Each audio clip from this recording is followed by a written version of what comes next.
Bears fans, this is your 60-second countdown. Wonderful shot. That is an excellent piece of work. Yeah! Got straight through. Shot. Oh my goodness! Oh yes! Oh yes! Oh wow, would you believe it? That was a glorious pickup. Gone. Plenty of that downwind. Oh, what a catch! Very clever at Barnard. Yeah! Got him, what a delivery. That one's not picking anybody out. Thrashed away. There is simply nothing that the Bears cannot do. 10, 9, 8, 7, 6, 5, 4, 3, 2, 1.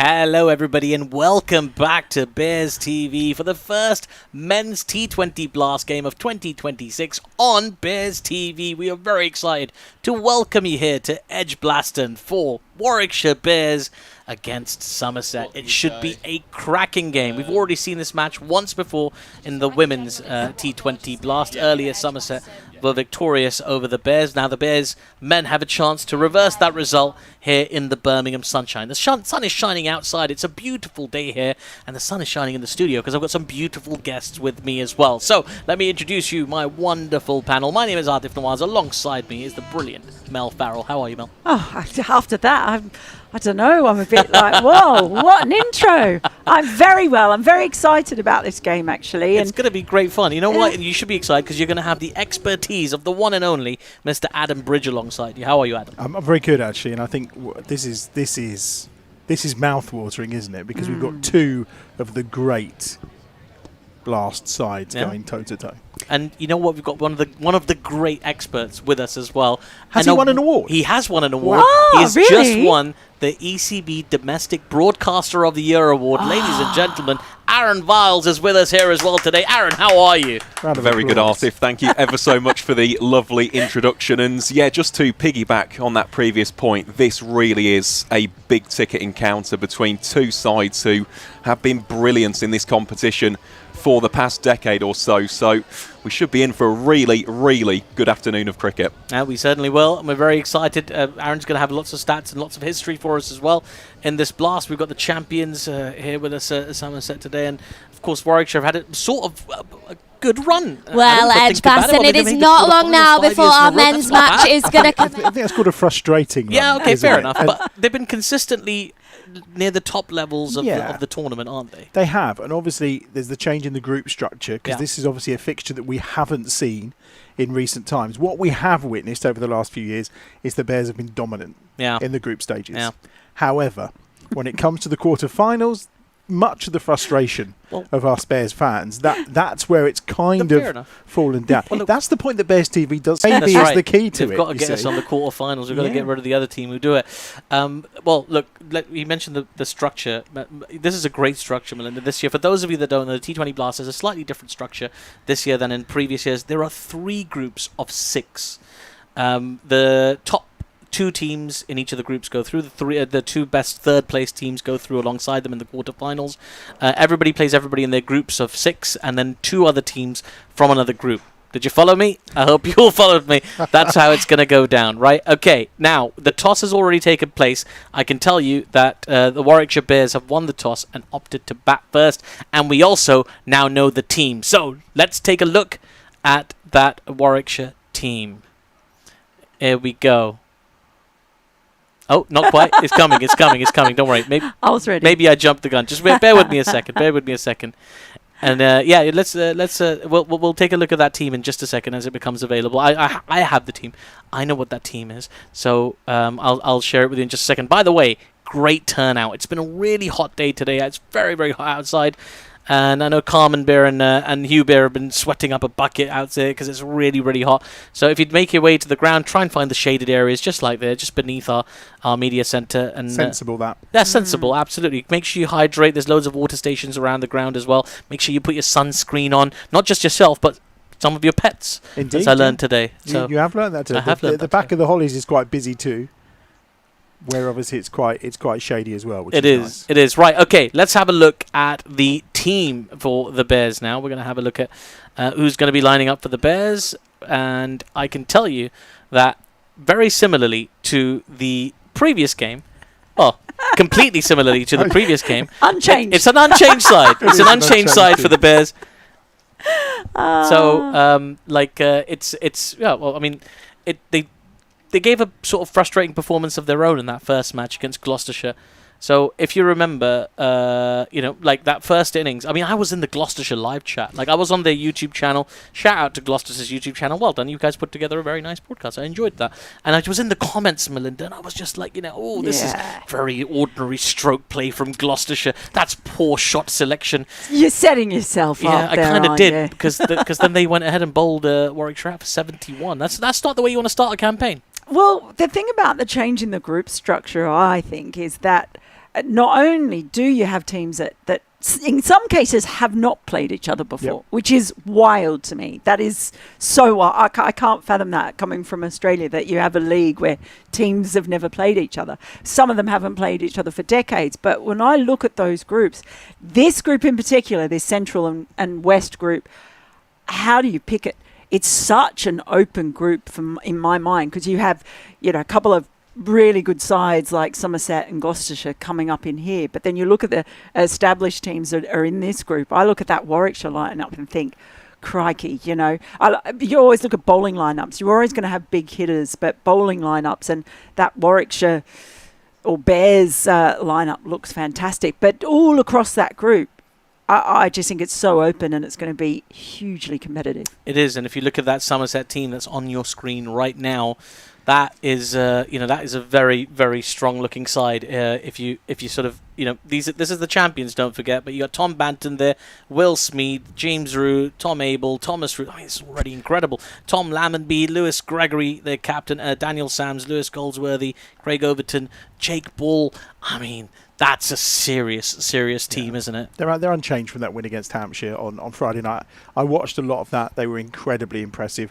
The Rue brothers are two, We're not talking about Rue juniors who cook. We're talking about the Rue brothers who play for Somerset, of course, who are just, wow. Yeah, they really are. And just another point I wanted to make is that this game, we've already had one game happen earlier today on this pitch, so it's going to be the same pitch that they're going to use, which was used for the women's game a little bit earlier. It looked like a belter. We saw some terrific, the no demons in this whatsoever. A batting paradise, can I call it that? Is it fair? I think it was. Yeah. I think it moved around a little early on. It certainly took some spin from the Somerset women. I'm not sure the Bears maybe got quite as much out of the surface turn-wise as what Somerset did, but it also looked better to bat on as the innings went on. I know Mel was loving it. Well, I said I'd have that as a runner in my hallway. Look at it. It's absolutely flawless all the way down. So and I think there are a lot of runs in this pitch, I would suspect. Yeah, there certainly are. Do you have a runner in your studio apartment? Do you, Aaron? No, I don't. I can't say that. He has a palace, doesn't he? Listen, he's got a clear space for all those trophies and awards that are coming as well. I tell you that right now. Now, Aaron, while I've got you, mate, average scores here at EdgBLASTon in men's T20 Blast. I mean, we saw that didn't make a huge difference in the women's game. I mean, Somerset blew it out of the water. But what are we looking at here for the men's Blast? So for last season, it was 184. That was your average first innings score. First innings average, winning score, I should say, was 186. So not massively different, the two differentials, but yeah, you're looking at least 180 plus to be competitive at this venue. That's interesting. Again, we've got to anticipate a high-scoring game, haven't we? Well, Adam, you're making a face. Why? You need 200 on that wicket. I think in this game you need to. And also when you consider Somerset, it's almost like a game at Taunton. You need to be in the 220s, 230s. As soon as Hampshire posted kind of 160 something. you haven't got a hope at somewhere like Taunton. I think on that deck today, from what we've seen so far, it's a 200-plus day. Melinda, I mean, does it surprise you then that the Bears decided to bat first? I mean, considering it's a good pitch and everything, but sometimes the conventional wisdom is you chase on a good pitch, no?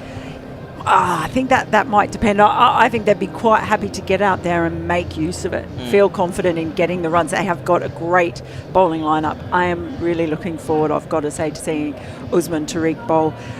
Will we see him bowl to Tom Banton? Because they have a bit of history, those two. In the ILT20 not so long ago, Tom Banton was, shall we say, making implications about Usman Tariq's bowling action, and he's not the only one.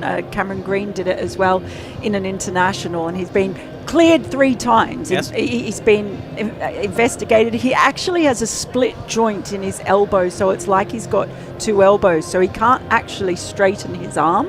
But that's the key. It's you're not allowed more than 15 degrees flexion and straightening, and he doesn't straighten it because he physically can't straighten his arm. So that he's spoken to media in the past week and said he welcomes the scrutiny because he knows he's been investigated, tested and cleared 3 times, and very quickly cleared as well. So I'd just be interested to see if he ends up bowling to Tom Banton. Will we see a bit it's going to be fascinating. Can I just say, you explained that really well, because it's one of the most complex things about degrees and things like that, but you did it, and with visual aids, so well done you.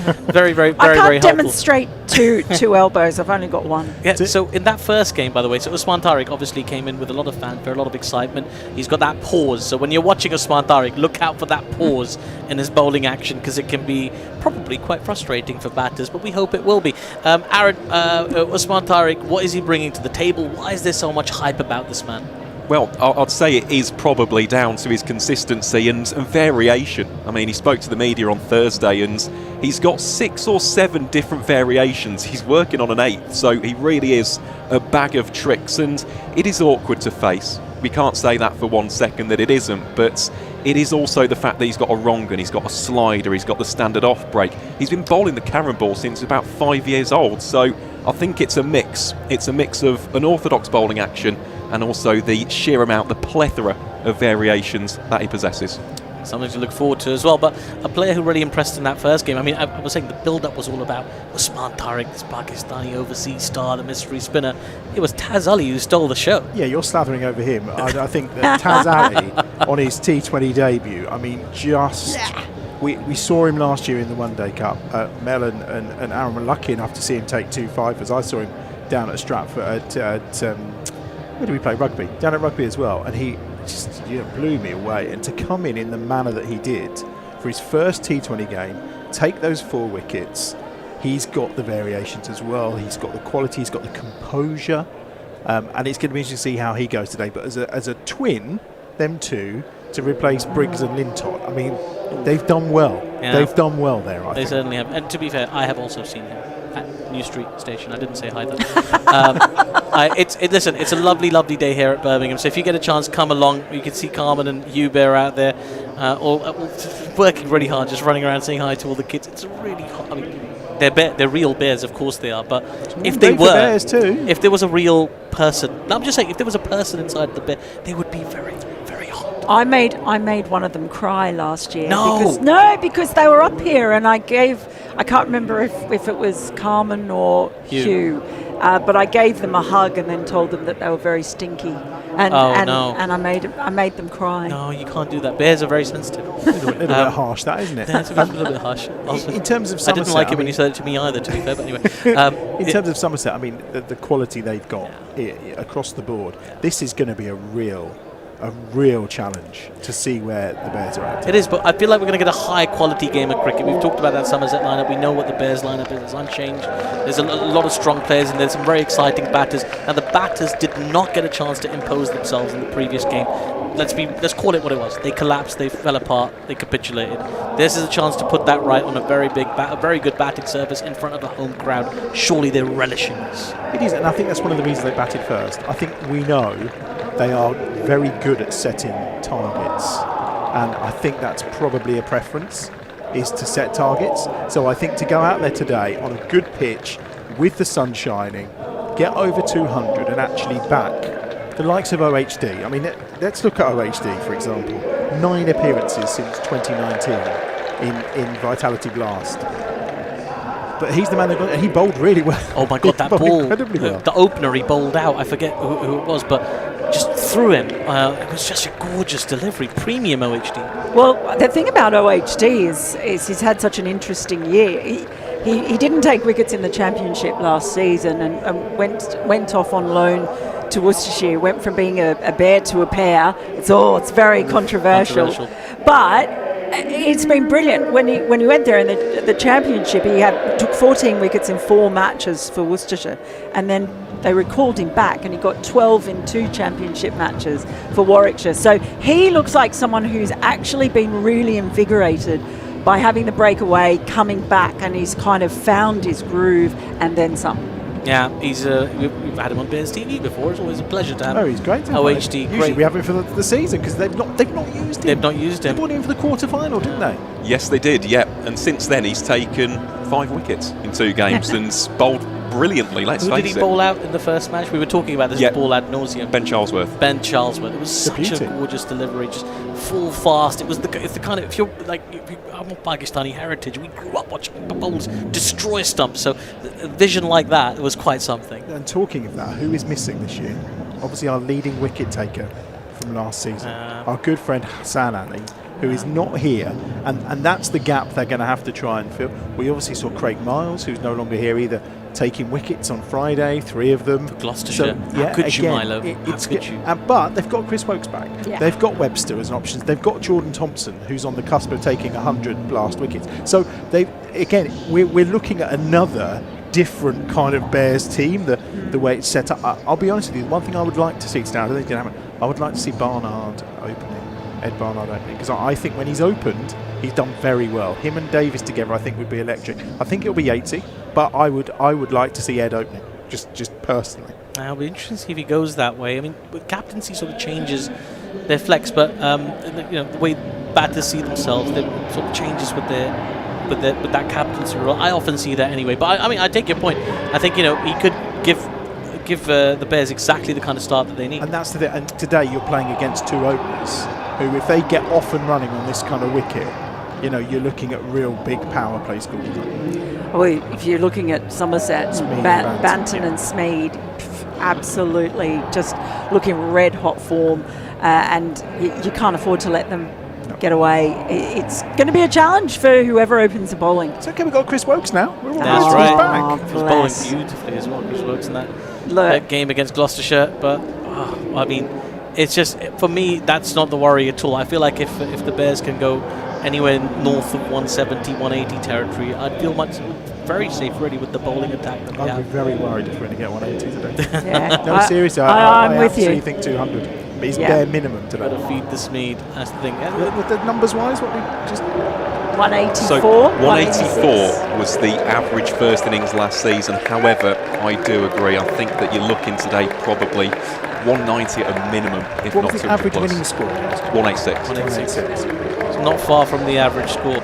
Right, the players are making their way out to the middle, as are the umpires. You can see them all being applauded out. And the crowd has really grown. It's been a very, very hot day, but it's really nice to see people back at EdgBLASTon for some T20 blast cricket. It is the best competition in the world. It really is. I hope you guys enjoy this season. We're going to have so much fun all summer long, and the fireworks have just gone off. We missed them. We were just looking at the huddle. I think it was Craig Everton who absolutely...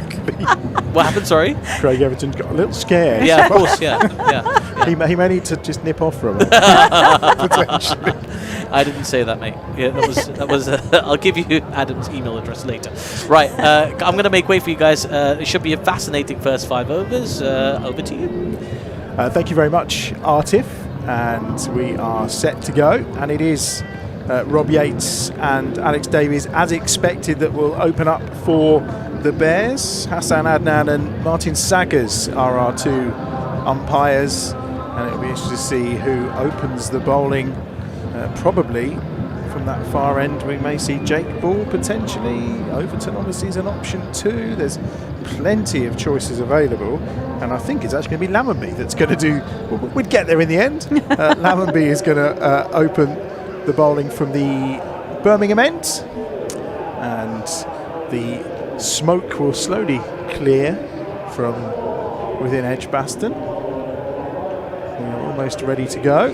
Hammerby, I think, did he only bowl one over the other night for Somerset? I think he did, didn't he, Aaron? Yeah, just he bowled the first over and then was never seen again in Somerset's Minerva Hampshire. I actually watched him. I was down in Taunton for the last round of the championship, and he bowled really well. And I was like, why don't we see him bowl more often in general? Well, he's going to get us going from the Birmingham end. Alex Davies is on strike. The man who scored the most runs last season in this Vitality Blast for the Bears. 464, I think he managed last season. He's off and running this time round and working incredibly hard today, Mel. Joining us. I mean, we're working fairly hard, but Amu Suran Kumar has joined us, who's already played a game of cricket today, and now you've decided to come up here. Yeah, thanks for having me. No, it's fantastic of you to join us. Looking forward to this one? Yeah, I've never done commentary before, so yeah, we'll see how this goes. Mel will hold your hand. She will guide you through. Thanks. Not literally, don't get scared. I'm not going to suddenly grab your mitt. It's okay.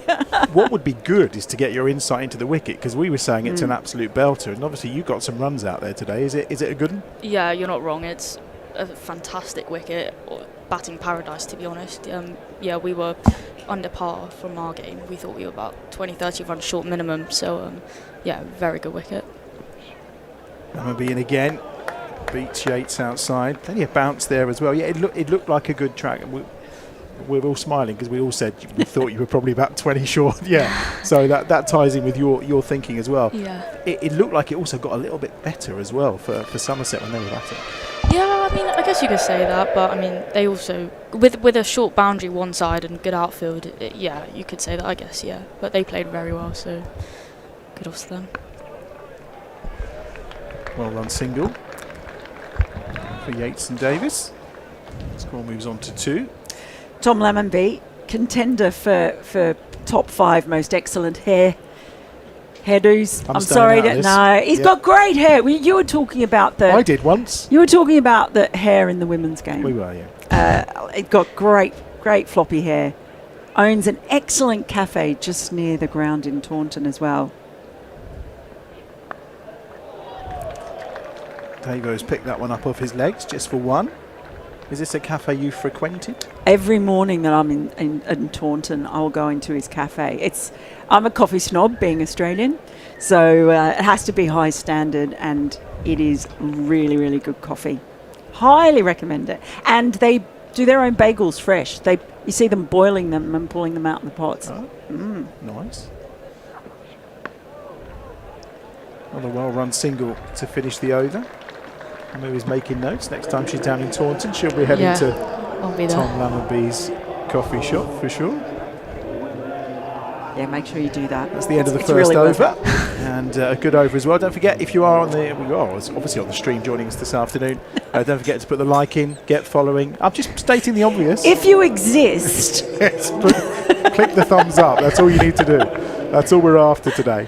And as you can see, Amu has joined us upon high from this pavilion end. We are going to see an Overton of the Craig variety, who's going to bowl from this pavilion end. And immediately he'll be bowling to Rob Yates. 4 on the board at the end of the first over. Then Yates has gone big into the leg side. He's not quite got all of it.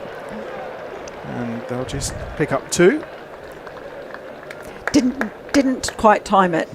Had the right idea, but in some ways was fortunate because there were 3 fielders converging out there, but he got just enough on it to get it over the ring fielders and out of the way of deep square leg.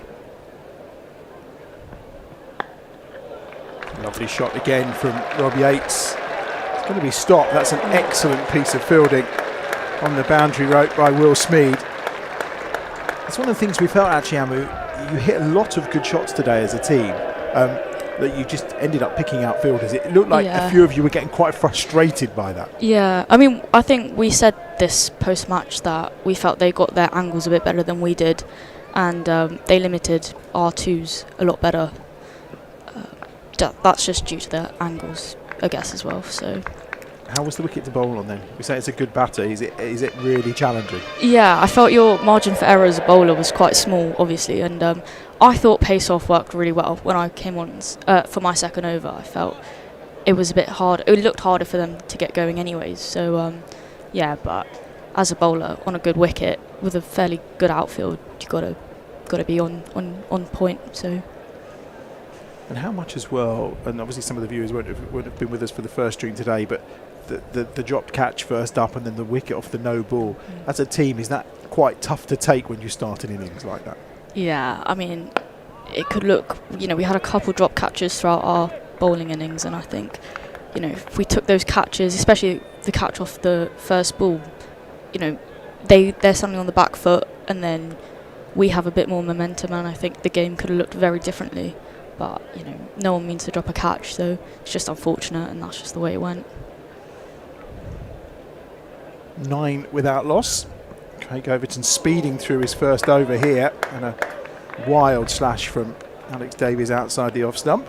Yeah, an invitation, but a touch of seam movement on that as well might have just left him a little bit. A funny year for Alex Davies. He was struggling to get out of double figures in the championship, and then looked like he was starting to find his groove. And sometimes if you really find when you're watching players, they might be struggling in one format and you have to change to the blast, and all of a sudden it reinvigorates whole teams that were really struggling suddenly flip the switch. He had a great season as captain last season in this competition. You wonder if perhaps the weight of captaincy and allowing him just to concentrate on keeping wicket and batting, I wonder the impact that will have. That's 2 overs down, 9 without loss. Davis on 2 and Yates is on 7. Yeah, a bit of a sedate start, you'd have to say. It is. We saw both the women's teams earlier score really quickly in the power play, got out of the gate really quickly.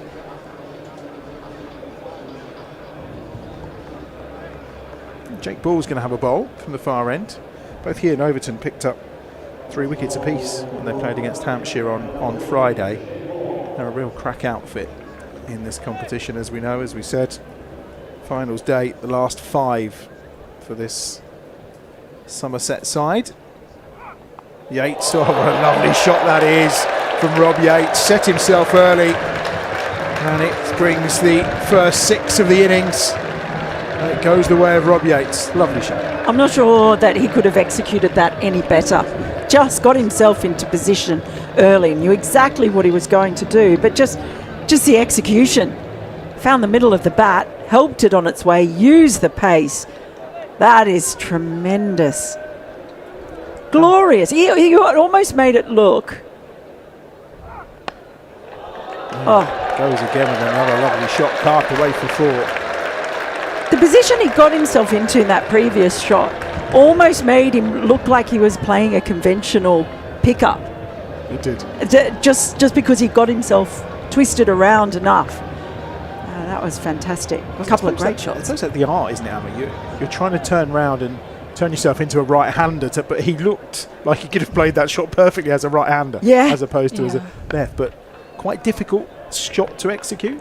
Yeah, obviously.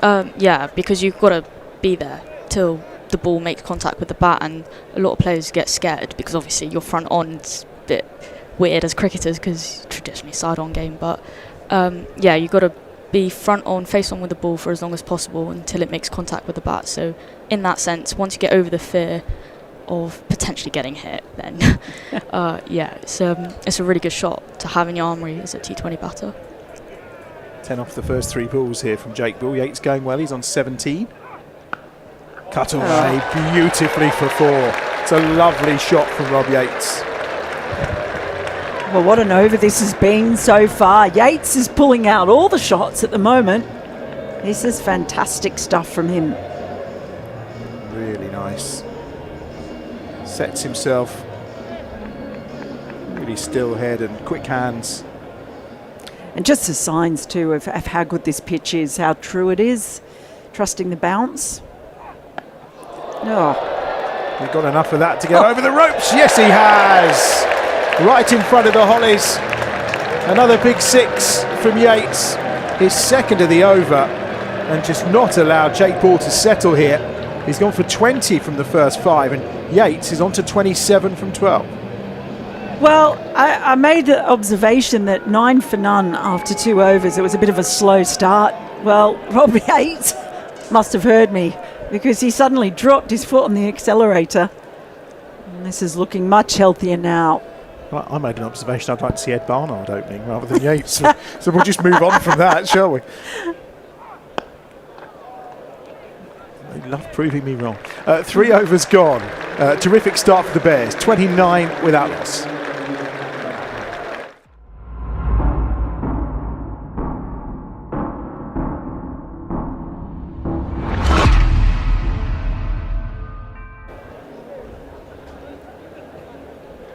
On the YouTube channel right now, if you want to predict what you think the result will be, you can do. Just pop it into the chat while you're there. Don't forget to click on the like and subscribe as well. We'll be with you throughout this Vitality Blast campaign. Double header today. The women are back in action again on Wednesday against the Blaze. We love a local derby, don't we, on a Wednesday afternoon. Exciting. Here's Overton, second over from him, and now Alex Davies getting in on the act. It's a lovely scoop, and it's not quite going to get there. It's well fielded in the end. He'll just get 2 for it. But these two pulling out all the shots now. 31 on the board. Yates onto Davies onto 4. Yeah, good option again. Not quite as well executed as the previous over. Different shot, but got it very high, didn't it? Very. But I'll take it. 2 runs just to get him ticking along. 20 runs coming off that previous over as well. 31 without loss. 3 overs in. Well, that's up in the air from Alex Davies. This is going to be pouched. And it is quite comfortably. The catch is well taken. And Davo's on his way for 4. And the Bears have lost their first wicket. It's 31 for 1. Wasn't the most fluid start from Alex Davies. He struggled to get going a bit, and then tried to accelerate along with Yates. And there's just a massive top edge, isn't it? Just maybe a little bit more bounce, and he was expecting a bit more pace. James Root with the catch. Davo's on his way. And next to the crease is Bo Webster, one of your mates. He's a good fella. We sat upstairs a couple of weeks ago and had a lovely long chat. He talks very fast. I found myself with about 4,000 or 5,000 words of transcribing to do. Which part of Australia is he from? He's from Tasmania. He's from a town called Snug. Tiny town. And okay, Snug. Not me being naive here. I always thought kind of an Australian accent is an Australian accent, but I saw Natalie Imbruglia the other day doing what she says she would have sounded like if she'd carried on talking like the place that she was born, because there are slight differentials, aren't there, between states and areas? Very, very slight difference. No, mostly it's Victorians have a different way, South Australians, but honestly it's very difficult to tell. It's mainly if you come from a city area or a rural area. So the more rural, the broader. Okay. That's the usual. And is it then rather than the accent, is it more about the way you speak and the way you deliver things? Yeah, so say Victorians might say Newcastle instead of Newcastle. But it's always Newcastle. Webster's off and running here. Plenty of pace on that. Look at that. He's just guided that down to the ropes. It's a lovely shot. Yeah, he's what I like to call the ultimate all-rounder in every way in life. I mean, he bowls off spin, bowls medium pace, bats. He topped the batting in the Sheffield Shield a few seasons ago, which is why major reason why he's in the Australian team. He can kind of do everything. He's made centuries everywhere from 1 to 7. Almost effortless, that last boundary. This time he's got it a bit squarer, so it would just be 1 to the total. Your power play went very well in the game earlier today, didn't it? 58 on the board after those first 6 overs. Was it quite easy to get in? Because it's such a good pitch. Is it quite easy to get in and kind of find your feet? Yeah, it definitely helps, and especially with T20 because you want to go from ball 1 with it being a good deck.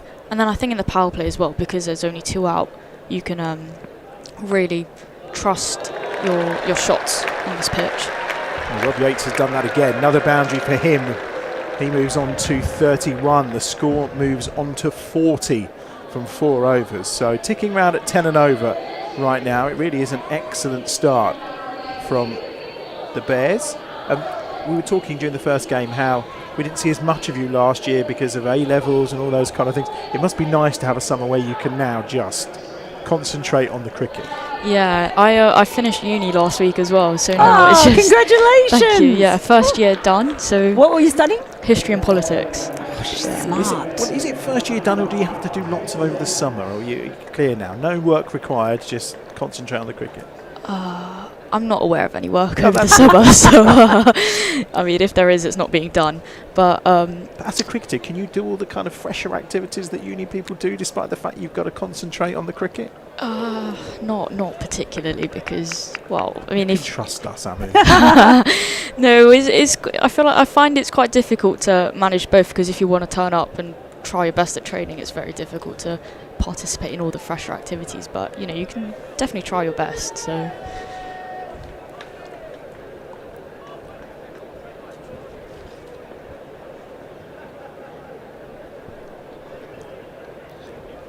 I've got a fun fact for you about Bo Webster. I'm not sure if you're aware of.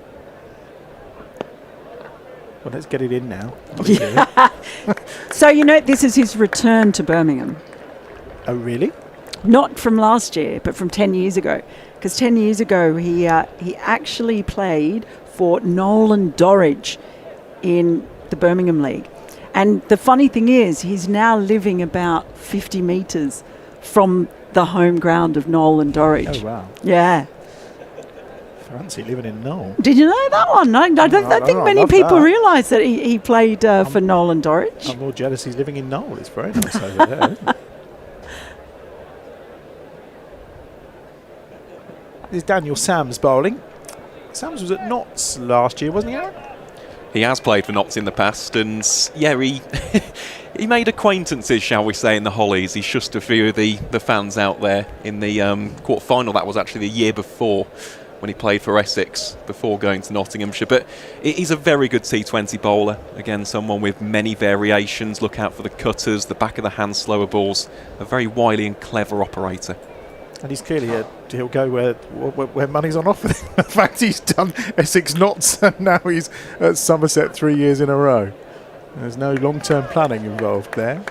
Riley Meredith's their other overseas at the moment, isn't he? Yes, he is. He's just unavailable for this game. Good. So we'll see Riley Meredith a little bit later on in the competition. But honestly, you just look at the balance of this Somerset side. From 1 to 11, they are seriously strong, aren't they, in both departments?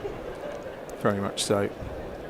Yeah, watching them last week, Tom Abel scoring as classy a century as I've watched, I reckon, this season.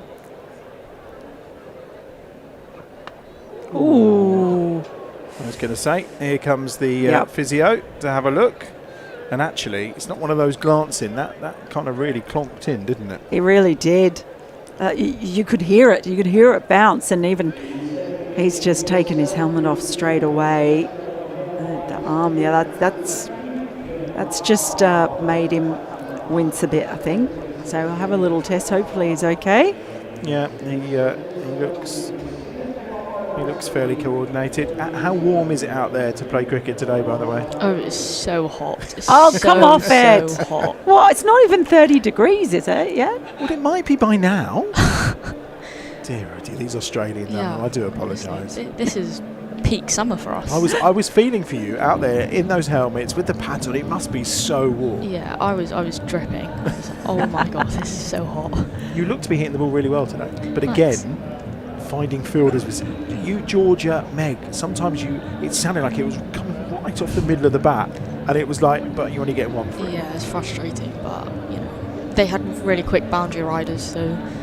guess that's just what can you do. So I think we tried to run as well as we could, run twos, hit pockets, but yeah, like I said, when you got really quick boundary riders, it's difficult. You touched on the running there. Yeah, I did the run, but what I was going to say about the running between the wickets often as a sign, it can be a sign of the fact that you have a very different looking team this year, because you've obviously lost players to England, and it's going to be about, because all teams are losing players to various international sides, it's going to be about which team ends up being able to adapt, I guess, and gel quickly. How important is that going to be for you? Yeah, I mean, we're a team that prides ourselves on running as well between the wickets really well. So, yeah, I guess, like you said, just some people who aren't who weren't here last year, just... yeah, just it's okay, Rob Yates. So, yeah. One more to 2 to the total, in fact. Turns it around the corner.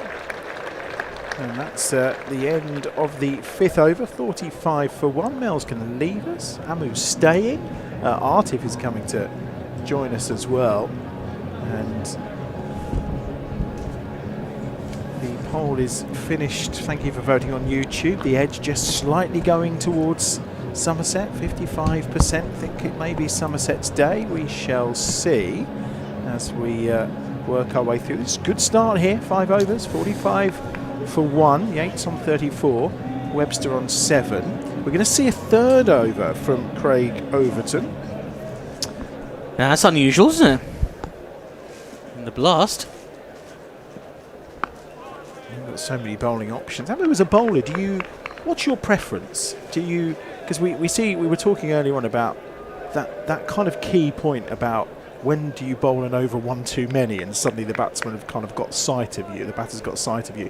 Do you like bowling in ones, or would you rather do a couple just to get some rhythm? Yeah, I'm not fast. I sometimes prefer, in this heat especially. Oh, that's a lovely shot from Bo Webster. There's no stopping that. That's glorious. Beautiful. Just approach. Leaned into it. It's textbook. Yeah, it really was. Right, you have no preference? Yeah, no, as I was saying, to be fair, in this heat, I think 1 over spells were perfect, so I didn't mind that. Really lovely shot from Bo Webster. 49 for 1. And then just turns that one to the leg side. They've run the first quite quickly, or Webster certainly did. He looked quite tall. How tall is he, Aaron? About 6'4", I want to say. Webster, he is a tall customer. Didn't take many strides to get down that wicket then. The 50's up. 50 for 1. Webster on 12. Yates on 34.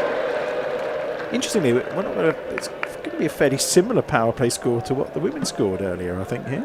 50 for 1. Women notched up 58 in the opening 6 overs. Yates with a wild slash.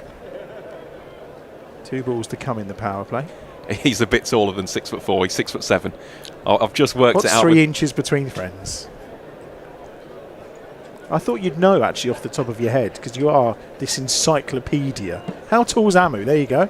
Do you know? No, yeah. He doesn't know. Amu, I've put him on the spot there. Oh, again, he's reaching for that a little bit. Rob Yates, he's set himself. It's a really good line. He's, again, tempting him because he knows he's only got that one fielder at deep backward point protecting in the deep, so he will have a slash at something outside the off stump. He's trying to set himself, but because he sets himself, Overton knows that he can just push the ball wide outside the off stump, inside the wide line, the wide guideline, and he'll be all right. He's very tall, Webster, isn't he? Look at him leaning on his bat there. He's really into his height. No, he just looks really... He's kind of towering above everybody. That's why I was a little surprised at 6'4". Overton's tall as well. Overton's got to be up there. 6 overs gone then. Let's get the power play info from Aaron while we have a look at some of the highlights. Yeah, so just as the highlights play, 51 for 1, it's slightly below par for the average power play here at EdgBLASTon. In 2025, it was 52 for 2, but so far we've seen some really nice shots, 5 4s, 2 6s. The only work on that I'd say for the Bears would be the dot balls. We've already seen 12 in the opening 36 deliveries of the innings itself. So decent start. They've laid a foundation. There's a platform now. Plenty of batting still to come with the likes of Hayne and Barnard. watch out for Vanchjani as well. He's a very exciting customer. Yeah, it's just a case of now building on these through the middle overs. It's something we didn't see against Gloucestershire on Friday. Lewis Goldsworthy into the attack. First bit of spin. That stayed a little bit low and skidded on. One to the total. I'm enjoying the hum here at EdgBLASTon today. It's a really nice hum. The hum? The hum. The hum, yeah. The hum, there's a hum, yeah. It looked a good crowd out there. Yeah, it was quite fun to play in front of. Obviously, we don't get many coming in for the 50 over stuff, so it's quite exciting.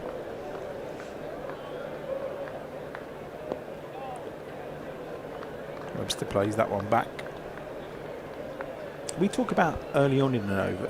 What I thought we felt with the Somerset women earlier, they looked to try and get on top of you when you were bowling, and it was almost kind of early on they were being quite aggressive just to try and knock you off your line. If that happens and you go for a couple of boundaries, are you then, is that point you're starting to think about, well, is it a slower ball, is it wider, or are you constantly still trying to do that anyway? Yeah, it's very situation dependent, and obviously we always allow the scoreboard to dictate what we do as bowlers. But yeah, I think if a batter's got on top of us early in an over, we try to go to plan B. So they were quite aggressive today, weren't they? Yeah, they came us hard. Another one to the total, 54 for one. Webster's on 13, Yates on 37.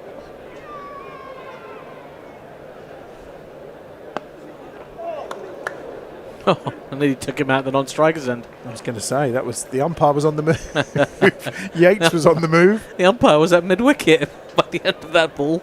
Yeah, he wasted no time at all there, Hassan Adnan, to get on the move.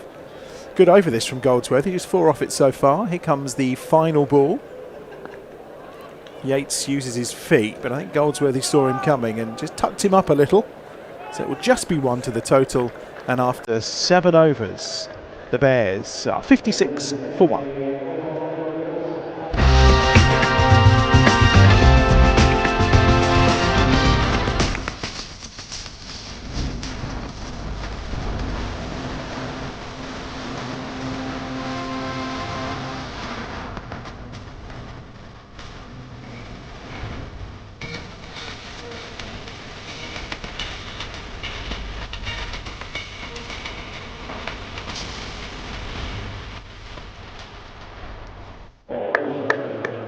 Lewis Gregory always feels like a bit of an unsung hero in this Somerset side, the captain, doesn't he? He definitely is. A wonderful bowler, a wonderful leader as well.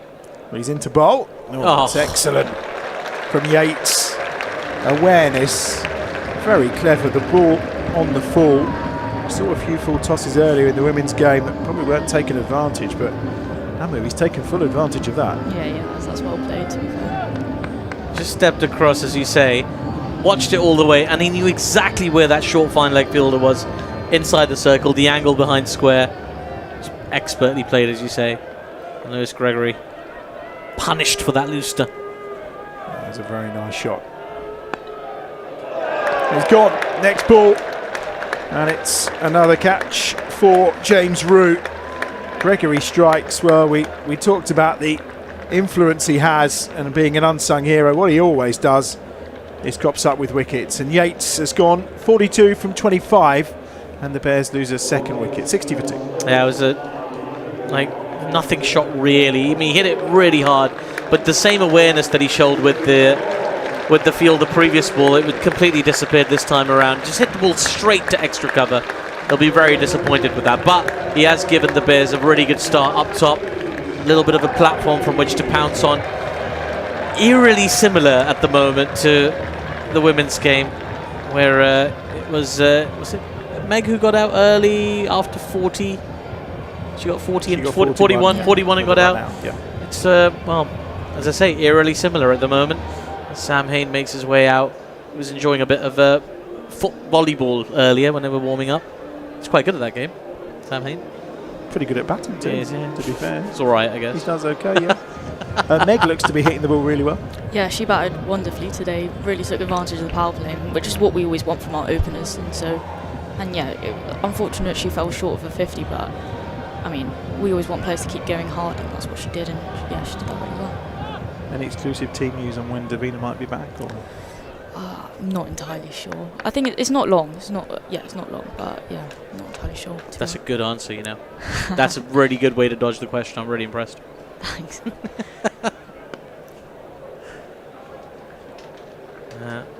He'll do that all day long, Sam Hain. Just milk a few singles.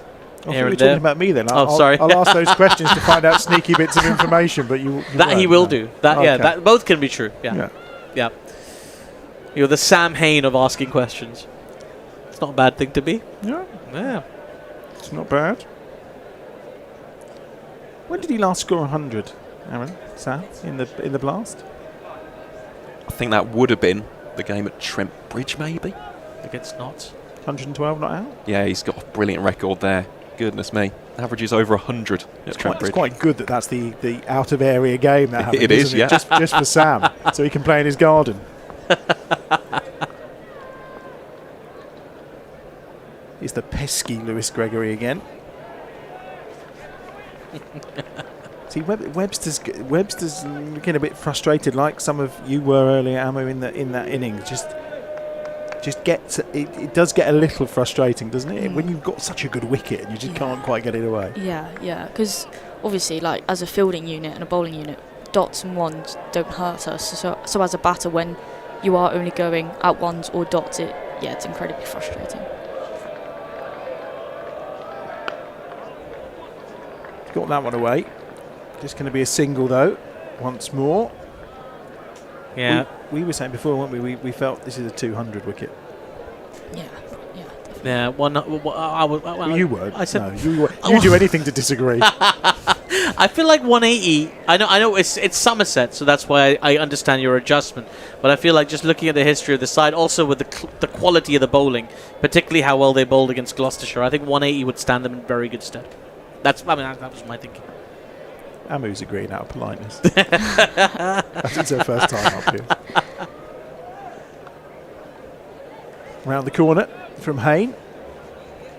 Just remind me of his numbers, because they're something to salivate over, aren't they? In between balls, they really are. As we see at the end of the over, Somerset doing well in the past couple of overs. Bears now 63 for 2. Yeah, he scored over 5,000 career T20 runs as Sam Hain, and he stands alone at the top of Warwickshire's all-time leading run scoring as well. Scored over 4,000 of them for Warwickshire County Cricket Club. So he has been an amazing player for so many years. I think back to his first season in 2014. Didn't debut in T20s though until 2016. And what did he do against Nottinghamshire? Scored 92 not out. So yeah, the man is a seriously talented individual, and the Bears need him to get a big score here today against a very talented and very strong Somerset side. 37.50. It's obscene, isn't it? In T20, 37.50. It's ridiculous. You can always rely on Sam Hain, I think that's the key. Also a favourite of ours here on Bears TV. You've had him up here a bunch of times. Good chap. One of those rare cricketers who can sort of talk you through his thought process. Out in the middle. Looked a bit quicker and flatter that from Goldsworthy, yeah. Goldsworthy there. Very good with their variations, Somerset. That's where they tie teams down and induce the mistake.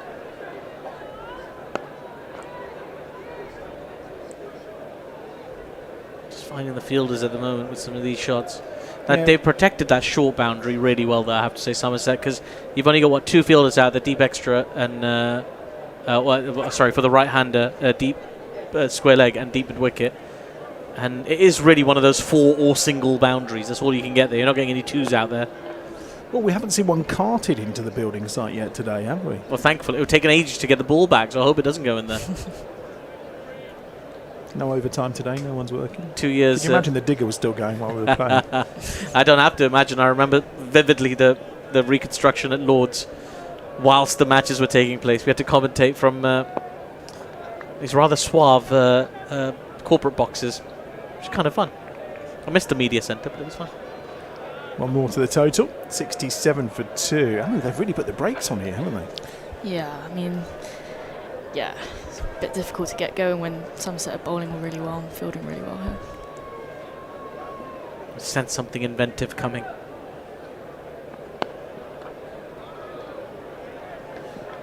Yeah, sort of inside-out drive. That counts as inventive, right? It's one more to the total. 9 overs gone. 68 for 2. What was the power play score again, just to remind me? So 51 for 1. Okay. That was the power play score for the Bears. Since then, only 17 runs have been scored. And, of course, we've seen the departure of Rob Yates for a well-made 42. So it's been a really good squeeze, this, from Somerset. It's definitely a trademark of the West Country outfit. Just strong and reliable middle overs bowling. It's something which goes far too much under the radar, setting the platform for the death. You can go all out in those final 5, but you've got to have a foundation, and so far Gregory, Goldsworthy, the Somerset bowling attack, doing an excellent job just to stifle the rhythm here of the Bears batters. What we do know is that Sam Hain is happy to tick along a runner ball for till 13, 14 overs, and then if he's still there, then the accelerator starts, and he's runnable now. 6 off 6, 69 for 2.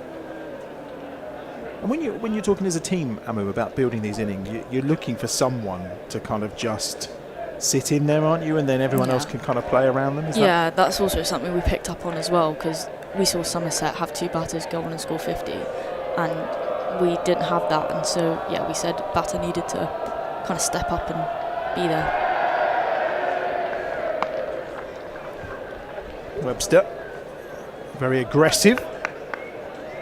One more to the total. Clubbed it, didn't he? He did. And you're right, it's a big. It looks like a toothpick in his hand, isn't it? The bat sometimes. Oh, no, apparently his height's normal. Not that I'm taking offence or anything. Well, don't mind, because look, Aaron works on basketball as well. Ah, okay. So he's used to tall guys. Well, he thought he was 6'4". I knew he was more than that. Have we found out how tall Amu is yet? Is that we needing to ask her? No? You should never ask a lady her height. I'm definitely not 6'7".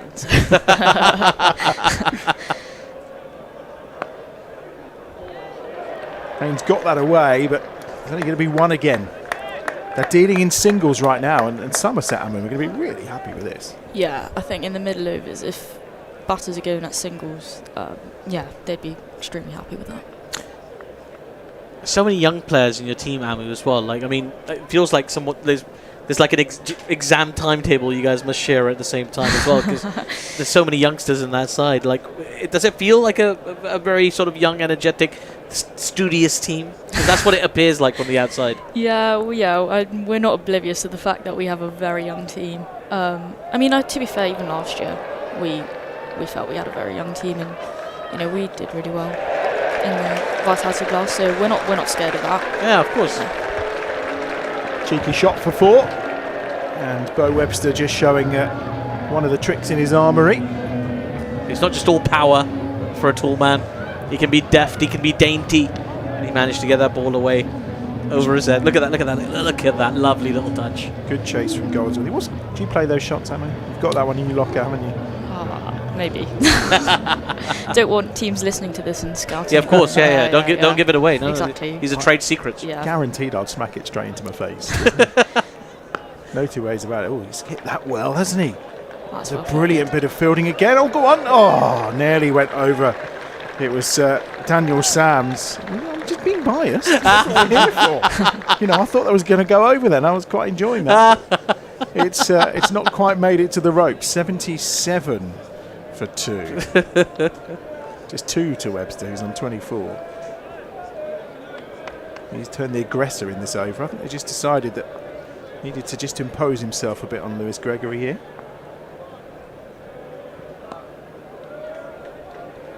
Nicely turned round the corner. 1 more to the total. That's the halfway stage. 78 for 2. Now, Amu, have you had a good enough time that you're going to come back? That's the question. Yeah, no, I've loved commentating first time, and so hopefully you'll have me back. We'll absolutely have you back in probably about 45 minutes' time. Probably that will do. Amu, thanks for joining us to start with. Aaron, 10 overs gone, 78 for 2. Oh, no, he's running off somewhere. No, he's coming back. No, he's doing. He's helping out. Yeah, so 78 for 2 in terms of where we're at. Is that... okay, he's talking to Andy. Yeah, no, that's okay. You can have a chat. I mean, I think I think your 200 might be a bit tricky from here, even with 8 wickets in hand. It's just the quality of Somerset's bowling's really coming to the fore. And I think, again, Warwickshire, not unlike the women's team, they've got this in their mind about folding. They don't want to fold like they did the other day against Gloucestershire. Yeah. So they want to just make sure they have a more solid base from which to launch an assault towards the back end of the innings. But I think you can do that when you're setting, can't you? That's the thing. When you're chasing, or it's always like... And then, I mean, they're only chasing 120, but they still went for their shots, didn't they? Yeah, they certainly did. Sam's back in again. Oh, he can talk to us now. I can indeed, yep.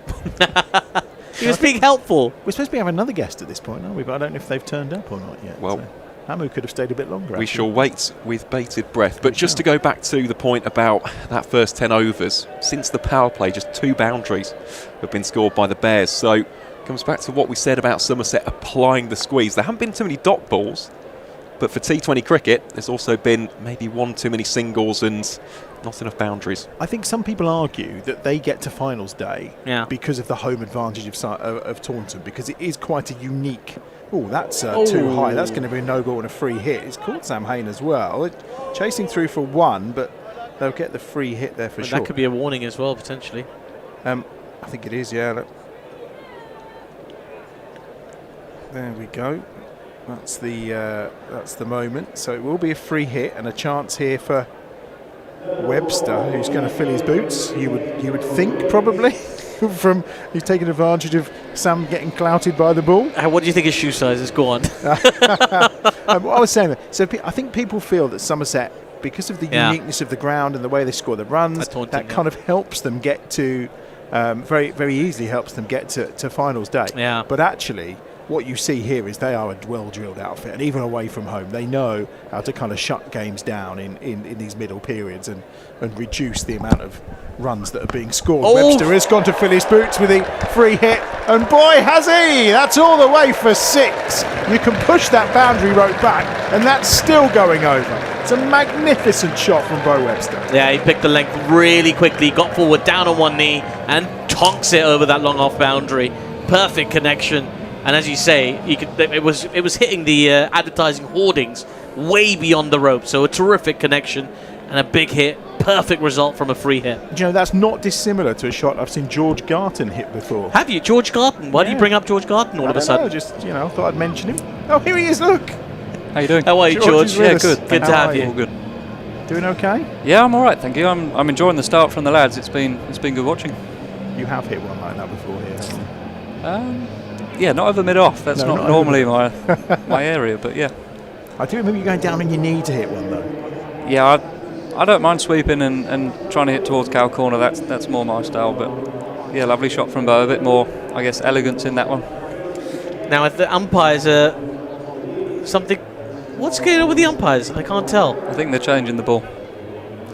Would be my guess. They were messing around with the devices on their shirts as well. I think it's it may have landed on the concrete or on the bit of fence. Yes, of course, yeah. Has ended up taking a bit of a battering. So. Yeah. Anyway, so while we got you, George, how let's do the medical bulletin first, because that's always a good starting point. How are you? Not great, I guess, is the true answer. I had a scan on my back and it showed a fracture in one of my I guess lump in my thoracic spine. I've got a scan on Wednesday, which, as long as it's healing, I can start doing some batting and fielding and feeling more involved. It's been a horrible sort of start to the season. I had a great pre-season winter. I was really excited, really looking forward to doing everything red ball, white ball, and playing a bigger part possible. And I guess sport can be a cruel mistress sometimes, and yeah, it wasn't to be for this bit, but doing as much as I can and everything I can to be back out as soon as possible. We'll hope for a speedy recovery. However, in the meantime, we get you company, so that's no bad thing. Yeah, I guess apologies for that in advance. But no, we'll have to. Well, I'll apologise for Arctic in advance. Yeah, as well. That's yeah, he's right to do that. To be fair, he's right to do that. But it's a pleasure to have you with us, George. We'll have fun, and it's already shaping up to be a good game. With as you say, they've started well, built a nice little platform here already, and it seems like they're accelerating here.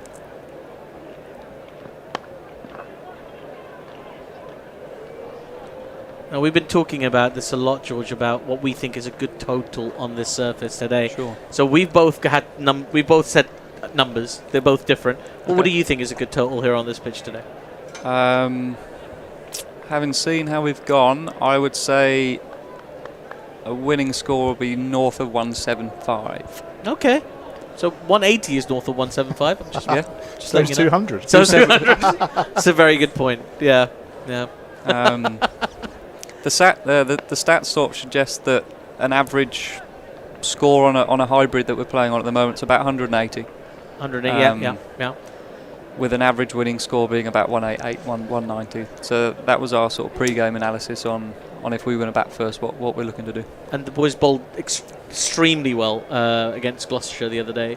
Yes. And that it's changed. We've been talking about the change of makeup in that bowling attack as well, with obviously yourself unavailable and there's some rejigging going on.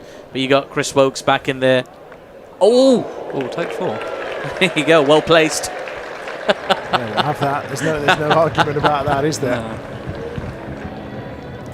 Yeah, it's a different looking bowling outfit from last year. There's obviously 5 guys that played in the quarterfinal last year that aren't playing the first game in today. So I guess it's a good opportunity for some experienced guys like Ollie Hallen-Dolby coming back in, showing his class in the first game against Gloucester. I guess Barney will have a bigger role to play with the ball and captain. But yeah, I think that's one of the great things about this squad is we've got such great depth that the guys coming in sort of don't feel out of place, and that they've had experience in doing it. So yeah, I think we're well set.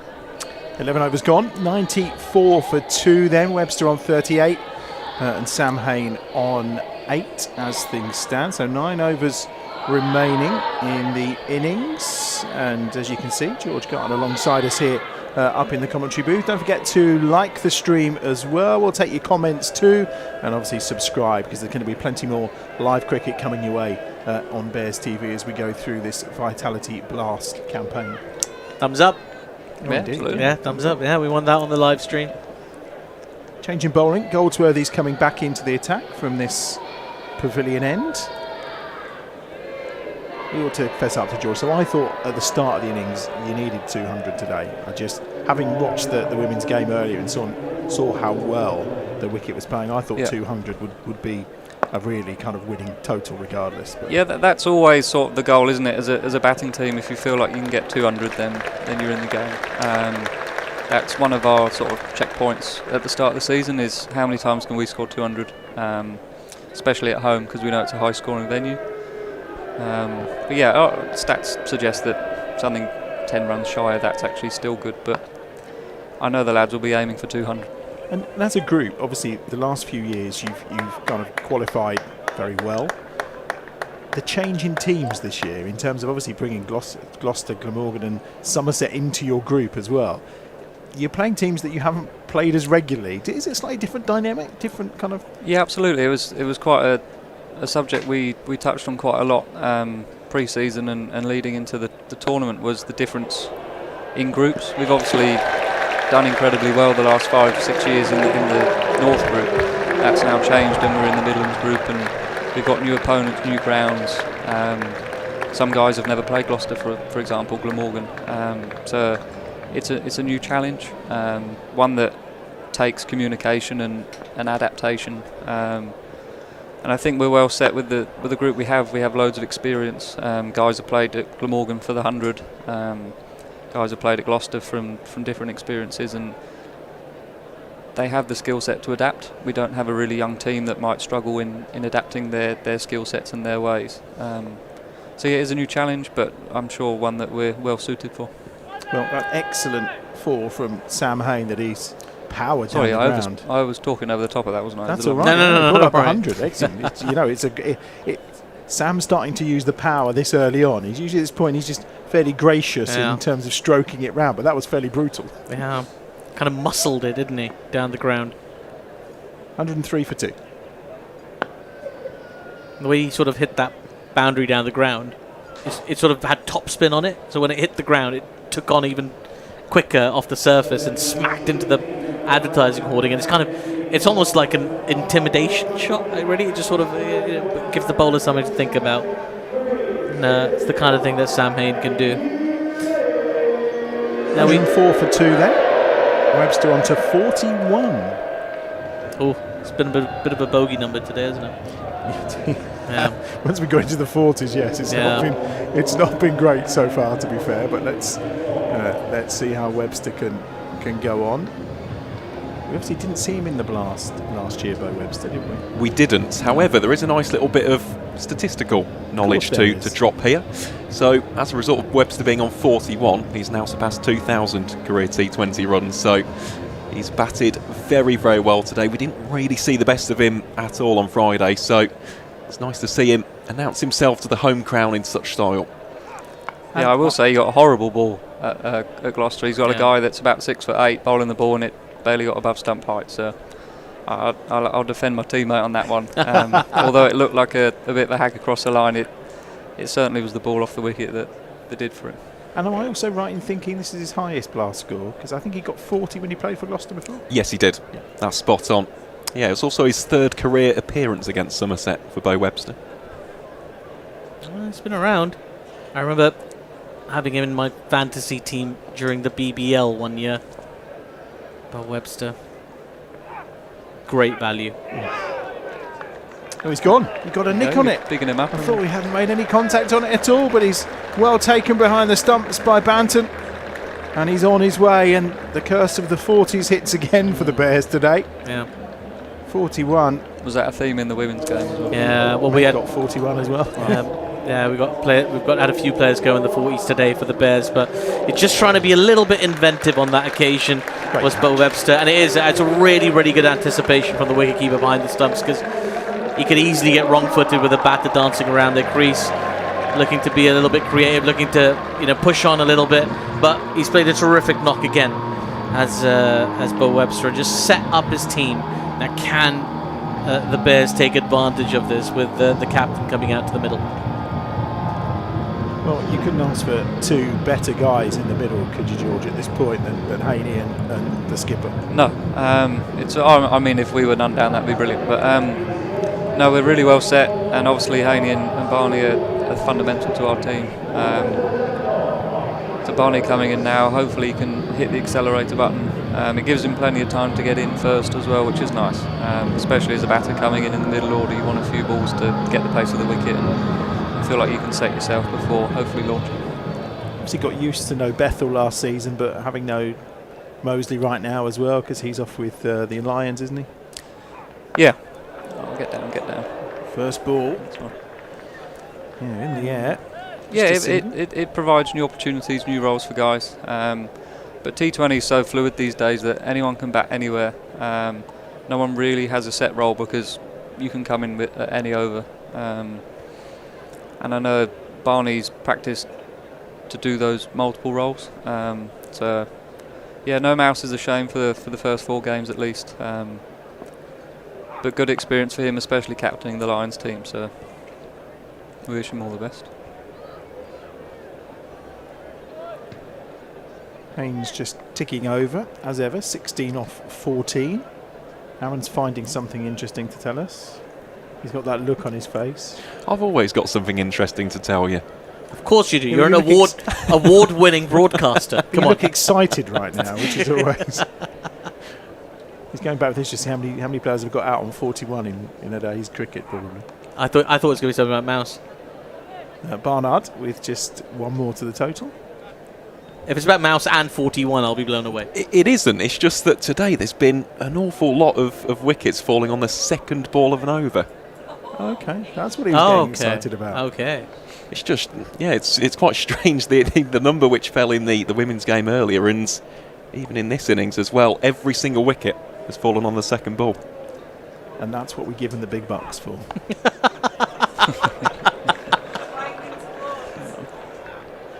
Listen, Andy Zaltzman would be proud. So, wait, hold on. So, it's the all the women's team. That's the end of the over. And 2 more to the total.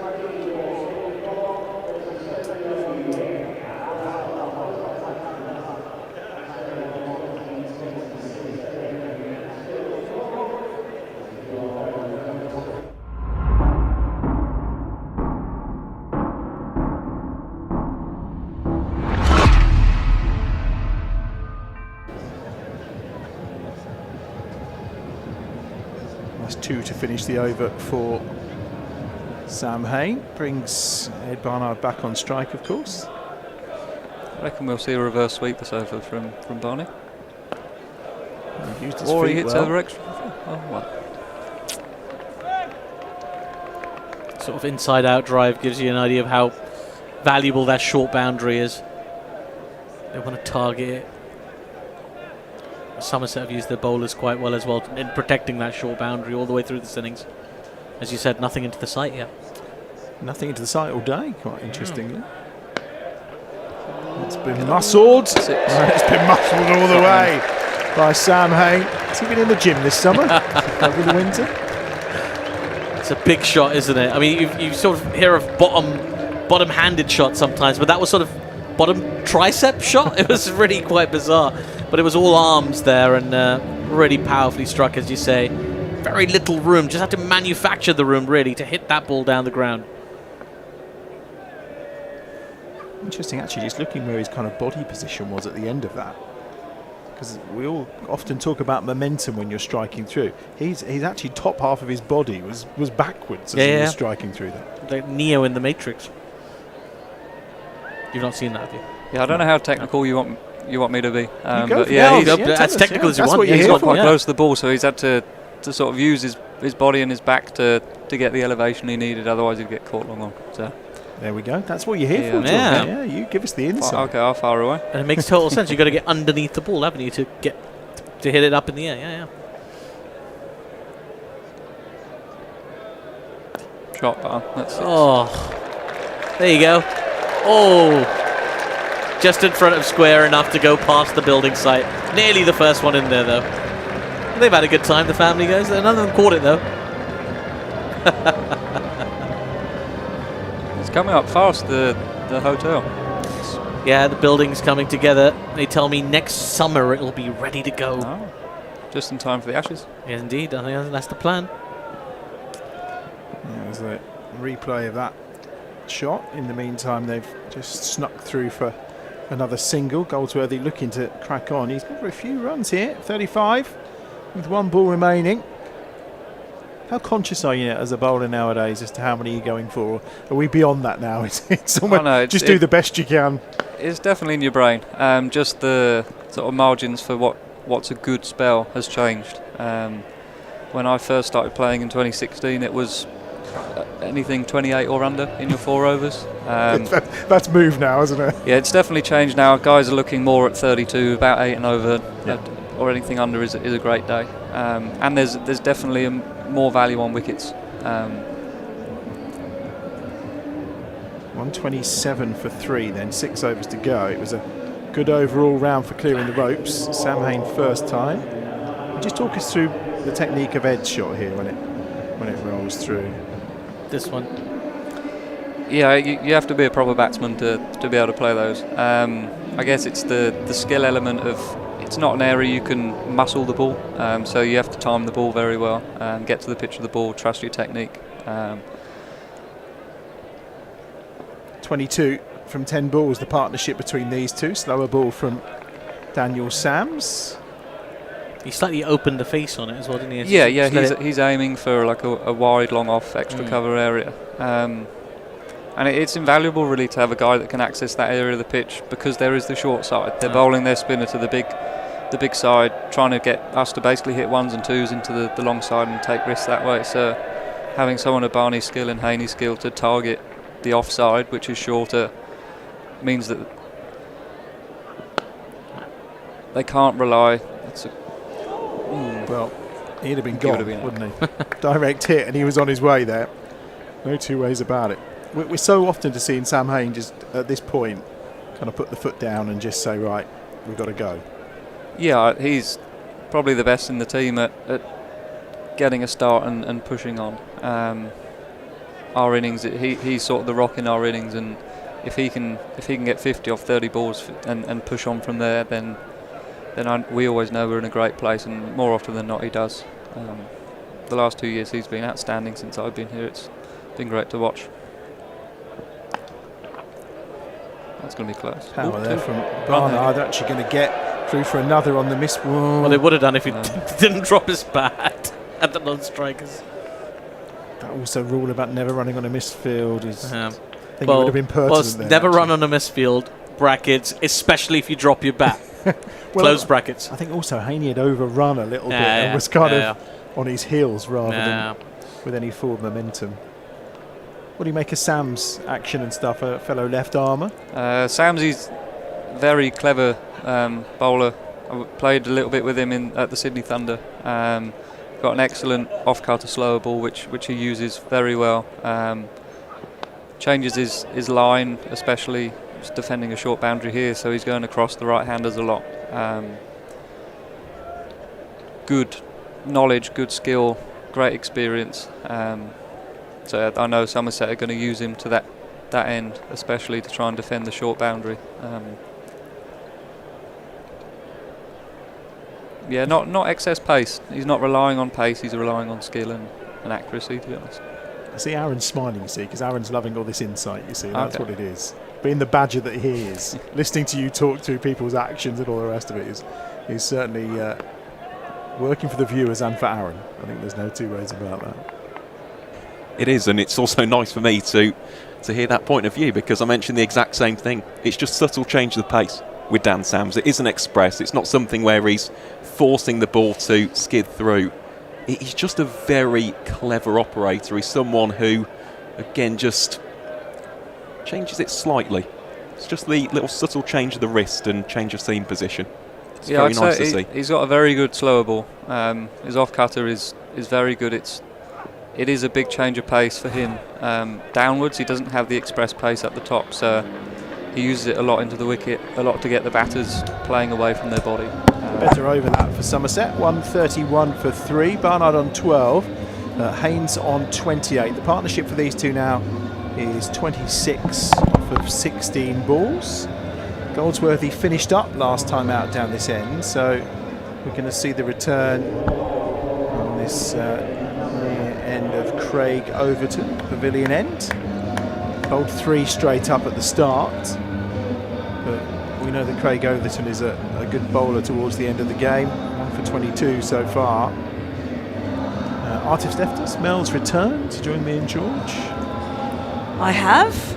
I've got a question for George. What do you normally say? When do you double the runs you expect after 12 or 13 overs?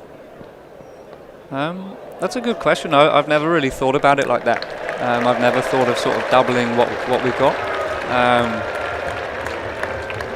But yeah, let me have a think. I'd say the easy point is to say at 10 overs, because obviously there's 10 more left. But I'd say. But you usually accelerate. Yeah. More in the So last. I'd say almost, if it's a great day, 6 overs. You can see teams go from sort of 120 to 220 in the last 6-7 overs. That's big. That's absolutely big from Barnard. A 4 followed by a 6, and he's going to try and take on Craig Overton here. That's massive from the captain.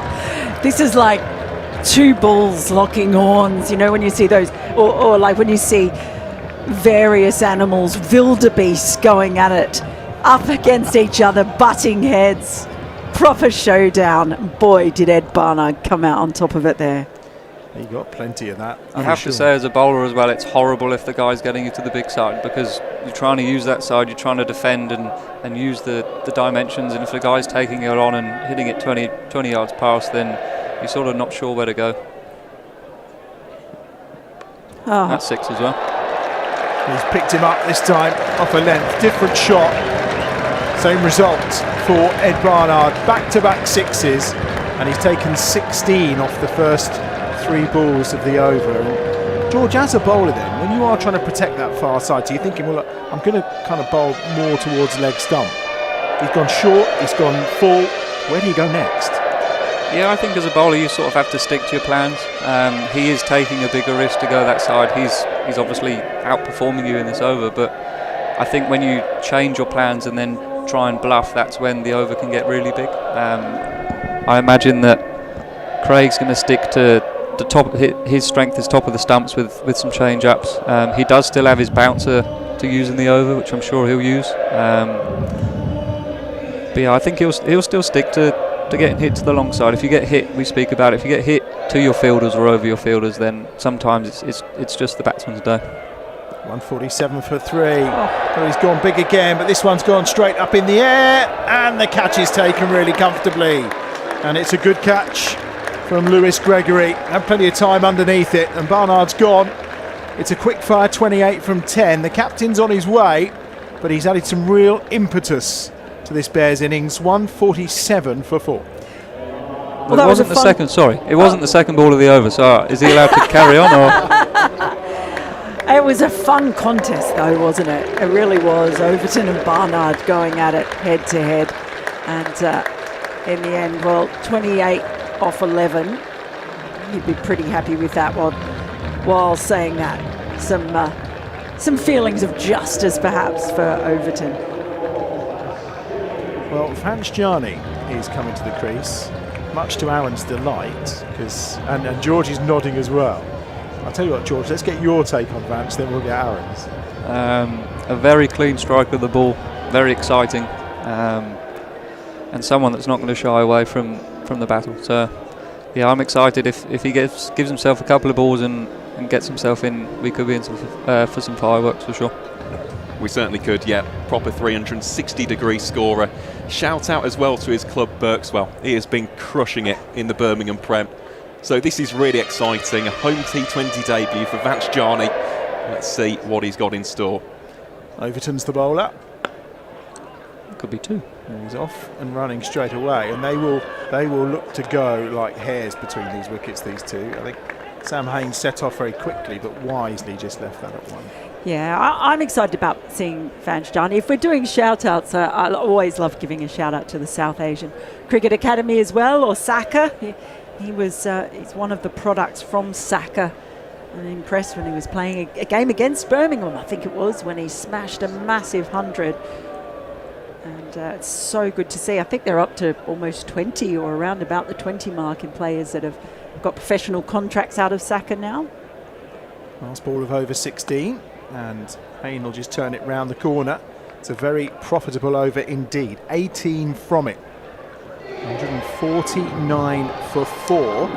4 overs remaining then. And from here, I think, 190's on the cards, isn't it, at the very least? Yeah, I think so. I think we'll be aiming for 190, 200 from here. We've got 2 guys, Payne's set, Batch is very destructive, and we got guys below him that can certainly clear the ropes as well. So. Well, the reason I asked you about that, how many overs, because I often hear players say you're looking to double after 12 or 13. After 12 overs, they had 104 on the board, and 13 was 110, which was making me think our got to get at least 200 was there. But there have been a couple of quite tight overs, and of course, as soon as you get 1 wicket falling, that just slows things down a little bit. Yeah, the wickets are the key towards the back, as you said. It slows the momentum. Not only is it a dot ball, but it's a new guy in that needs to adjust to the wicket. I think here as well, you've got the quality of this Somerset attack as well, haven't you? Yeah. Because we know what ball can do. Sam's variations. And I'm guessing we'll probably see Lewis Gregory as well towards the end of the inning. 3.5 overs left. Can't see who's bowled what, but I know Bawley's got 2. Sam's has got 1. Sam's has got 1. So yeah, Lewis will probably have to bowl the other one. We did only see the 1 from Lammonby, who's, I guess, another option, but that would be tight if that hit. They didn't, thankfully. That brings up the 150. 150 for 4. They've got plenty of wickets in hand, that's the thing. 6 wickets in hand. So it's that thing, though, you can afford to take a risk, but then also if a wicket falls, they've got 1 set batter in there at the moment and 1 new. Loved watching Sam Hayne bat. I watched him get a half century and a 164 not out against Yorkshire a couple of weeks ago here, and just to see him change gears so easily, it's fantastic. Ball to Vanchjani. Good clean strike, just for 1. Yeah, I have to say I didn't quite appreciate how good he was until I came to Warwickshire, and you get to see it day in and day out. From afar you see the numbers and you respect the player, but you don't quite see the consistency. And yeah, having been here now for 3 years, it's the consistency and the ability to go up and down the gears and read the game situations that's so impressive.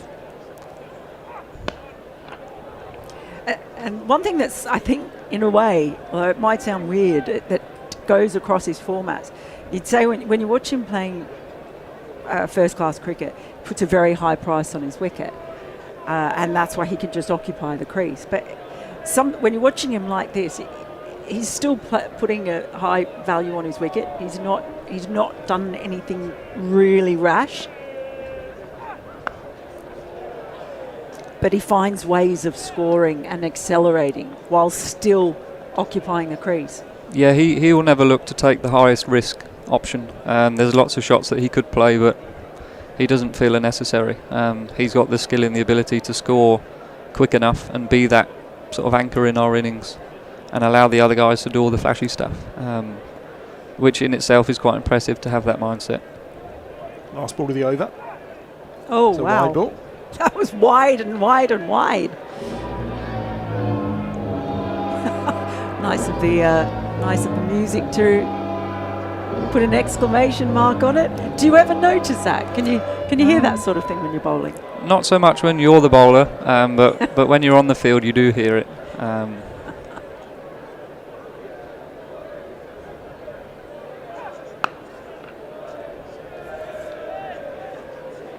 One more to the total. 3 overs to go then. 154 for 5. That's actually a pretty decent over. What's that, 5 from that over? From Jake Paul, experienced campaigner. Wily, you would say, probably at the death in these games, isn't he? Yeah, he's a good exponent of using the crease and using angles. And Somerset are a very well-oiled outfit. They know what to do. They play at a very high-scoring ground themselves. So they're used to adapting and changing to conditions. If you're going to take anyone on now, probably Lewis Gregory's, would you target him at this point with 3 to go? Or were you targeting all of them at this point? I think you're picking a little bit to do with the bowler, but more sort of the boundaries. So you're trying to counteract what the bowler's trying to do. But yeah, I'd say Vanch is looking to go this over. Just the 1 to the total. I can't see his eyes from up here, but I'm pretty sure that it was in his eyes that he wanted to go for that one. Yeah, I think he's going to go for everything now, to be honest. I don't think he's going to be holding back. I just had a look at the bat there, did he? He wasn't checking it, was he? I think he might check the size, yeah. I thought there was some. It's happened more commonly now than it used to. I noticed he put something back in his pocket. Now, before they were having to fit it through this massive great template, but I'm guessing they've got something cleverer. Why don't they do that before the game? They'll have everyone come through, put it through the gauge, and then it's done before the game starts? Yeah, different tournaments. Sam Hain's gone big. It's gone up in the air for a long time. There's 2 fielders converging, and neither of them's going to get there. It was an after you, sir moment, and he's caught very well so far today as James Rew, but on this occasion... Well, he just looked up at the last second. It's Thomas Rew, actually. Yeah, it's Thomas Rew out there. They were running together, and Thomas Rew running in. He just lifted his eyes up at the very last minute, the fielder running in towards him, and just lost sight of the ball for a second. There you go. You see that look down. Yeah. Yeah, that's a horrible feeling. It's probably always the guys running in's catch. It's easier to catch it running in than it is running back. But it's not a very nice sky today with no clouds for depth perception. So I don't think either of them wanted it. Full toss, turned around the corner from Sam Hain for 4. I'd love to know how many times that happens as well. 4 a missed wicket, dropped. yeah, 4 or 6 after a missed chance. Well, I've always had the theory that you often see that with players because they feel like, well, I've got my lucky one today, so anything from here is a bonus. He moved right across there, Sam Hain, turning it around the corner, and actually the drop was on the second ball of the over. Oh! Funnily enough. Twilight Zone stuff. 161 for 4. That is proper niche nuffy stuff, that is. That's the stuff that wins you awards, you know. It is, yeah. It means you haven't got many friends. But he's got awards. Who needs friends when you're going to have awards? This is true. 162 for 4. Oh, he's dealt with it very well. Poor Aaron.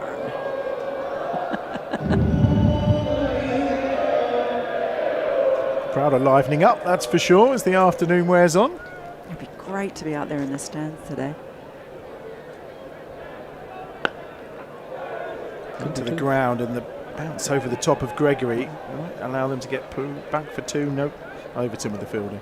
I don't know, I'm all right in the air conditioning, I think. It's going to hit me when I step outside. Honestly, they're such wussies, George. You've spent the summer playing, you spent time playing out in Australia. Yeah. There's nothing, is it? I would say the English heat's different. It's definitely stickier. Oh, maybe what? not so as Brisbane or sort of good around the Gold Coast area. That is pretty awful. That's a shot and a half, that is it, from Sam Hain all the way for 6 on the full. He's given that the treatment, and we've seen it time and time again over the years. Sam Hain is moving through the gears as this innings draws on. 169 for 4. He's on to 44 off 31. It's just brilliant, isn't it? The way that he's able to flick it on, just the switch. I mean, that's a glorious shot. It was a full toss for sure, but we saw Barnard play a glorious lofted shot over extra cover earlier, and oh, that's just as good. It's all power, isn't it? Timing too. The timing. Brutal. Closing in on 38-50. Last. 2 overs to go then. 169 for 4. What can they get? That's the question. You want 20 bare minimum from these two, don't you, really? And a wide ball from Sams will help.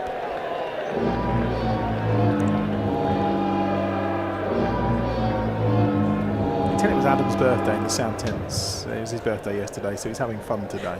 All right. Having lots of joy. Happy birthday, Adam. 23 off 14 balls, the partnership. Sams has to think again. He's tried to I think hide he'll that stick one. with the same thing. You think so? Same again? He does. Gets his line a little bit better this time.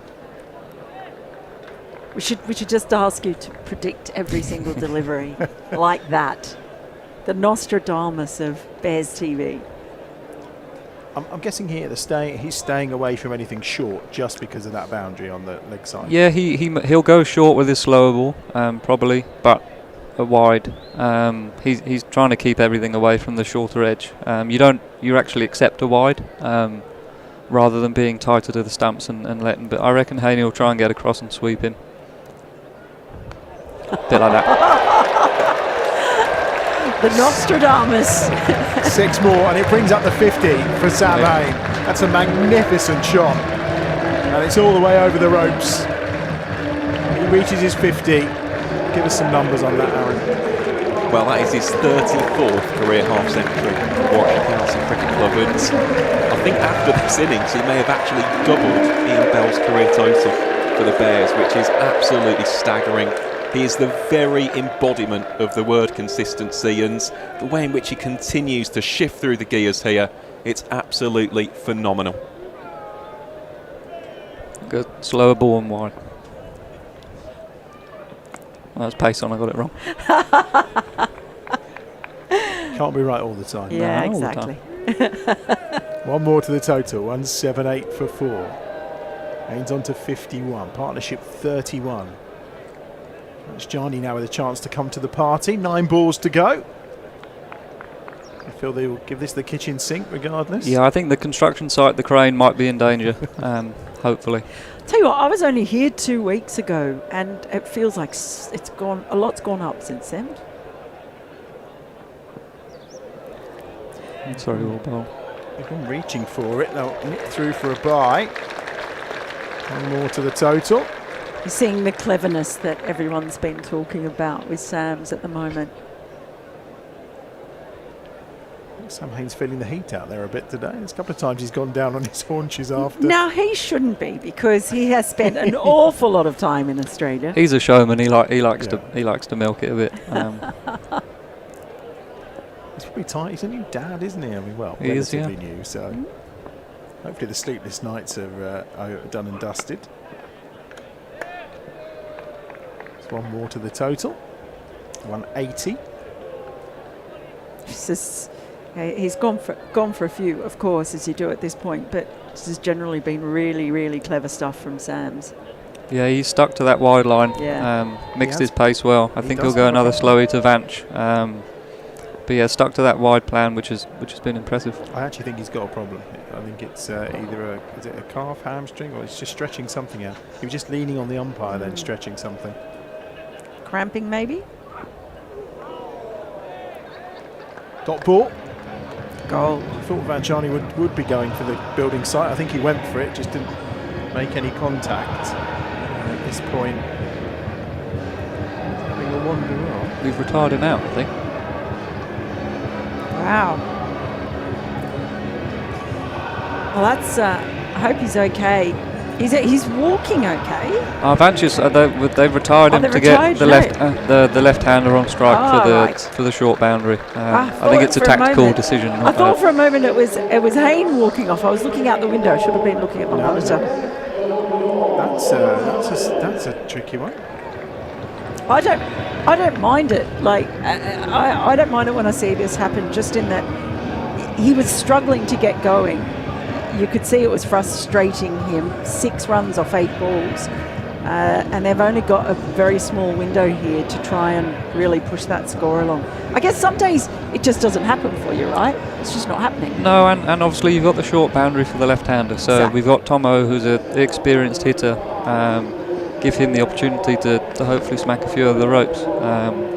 We see it happen more and more often now. It's not as taboo as it used to be. Kent did it in their first game to get the left-handed Rogers in, so it's not sort of that knife in the back thing as it used to be. Final over, Sam Hain, has he got enough of that? Oh no, the catch is taken on the ropes. And it's a good catch as well in the end from Lammonby. And Sam Hain's on his way out for 52. Super innings, just didn't quite have enough on it. Well, he went exactly the way that we thought he was going to for that short boundary. Really great take by Lammonby, good awareness. Didn't try to overdo it, but he just did time the jump nicely and kept inside. But what an innings it's been from Hayne. Just when they were looking for someone to anchor it, he played that part beautifully. And then as smoothly as a Ferrari on a motorway, he just slipped up through the gears. Christopher Wokes arrives. Well, he can clear a boundary rope or two. Got 5 balls to face. High score of 57 not out. Yeah, but only 86 blast appearances over the career. For 37 years of age and the time he's been here, I think it tells us where he's been while this competition's been taking place. Nice to have him back though. Very nice, yeah. 5 balls to come then, 180 for 6. There we go. Wow. And we'll do to start with.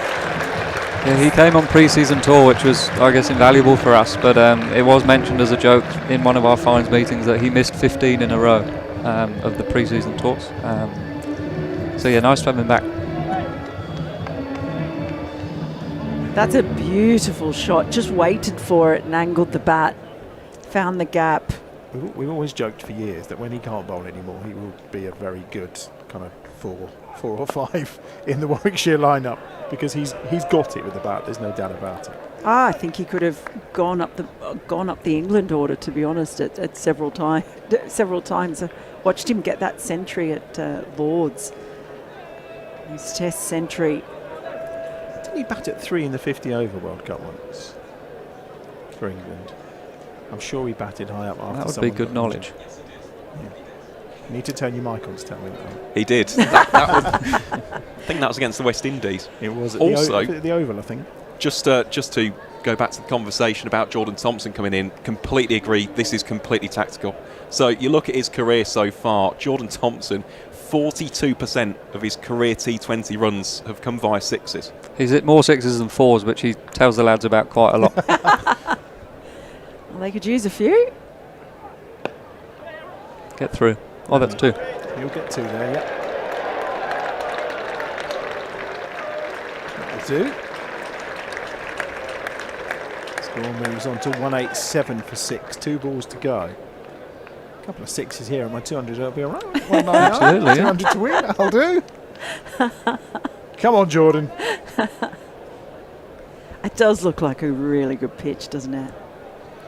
Essentially, you've got to bowl well on it, haven't you? Yeah, it looks like, to be honest, quite a usual EdgBLASTon wicket where if you bowl the right areas at the top of the stumps and mix your pace up, there is something there for you. It's not a complete road and you're looking to defend 240. It's probably that 180, 190 is a good score if you bowl well. It's obviously a day game, so there's not going to be the night time dew and the lights affecting the ball. So I think if we bowl well, we definitely got a par score. A 6 here would be tremendous. Not quite a 6, and it's going to get between the 2. Oh, that's a brilliant stop again from Lammonby. And then it's Root of the Thomas variety who sweeps up, and that completes the innings. 189 for 6. Thompson will finish on 4. Wokes finishes on 5.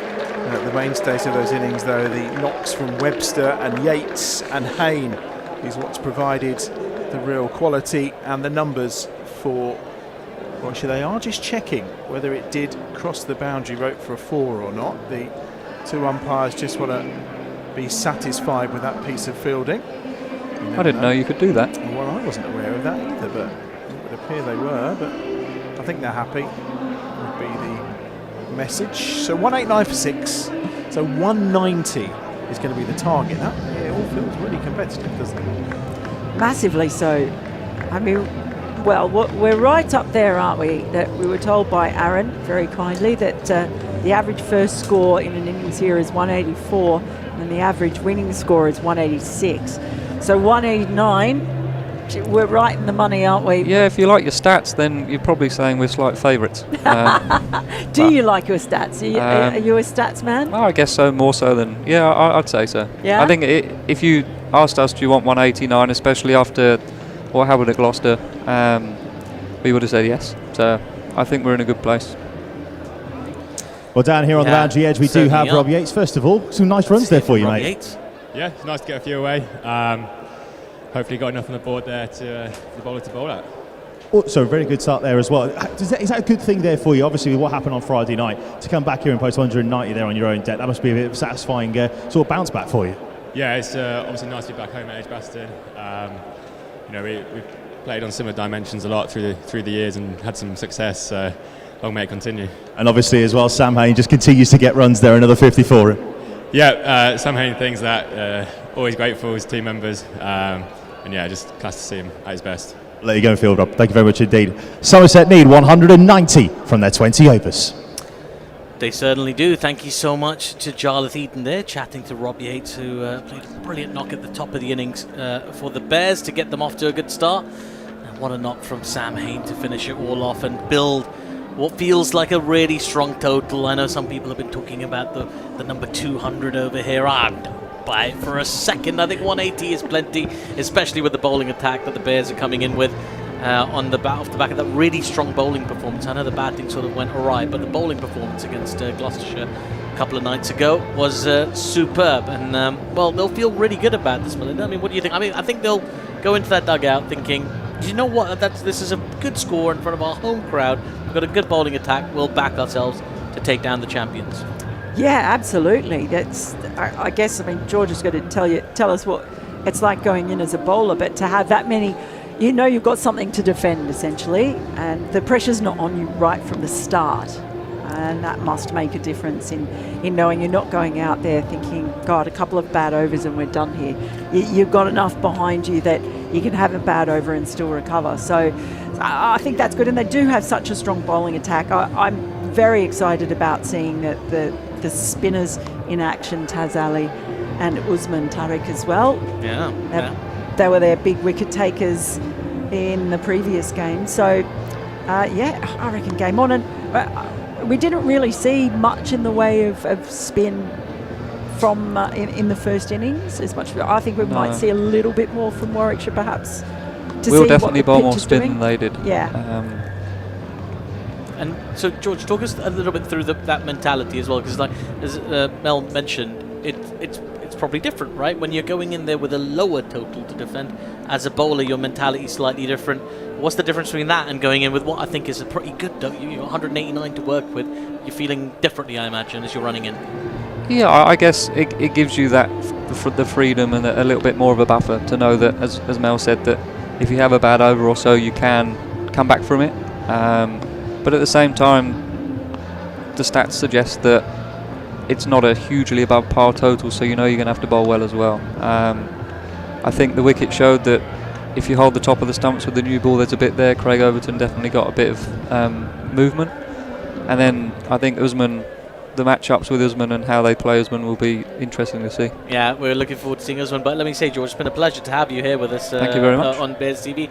And will you come back? I think so. I think I'm back for the last 10 of the bowling. Yeah, I was going to say, you come back very soon. In fact, in 10 overs time. Death over specialist. Death over specialist. There we go. Well, you can take a little break now if you want it. But Perfect. Thank you so much for joining us. Pleasure. George Garton has been with us today. What a pleasure it's been.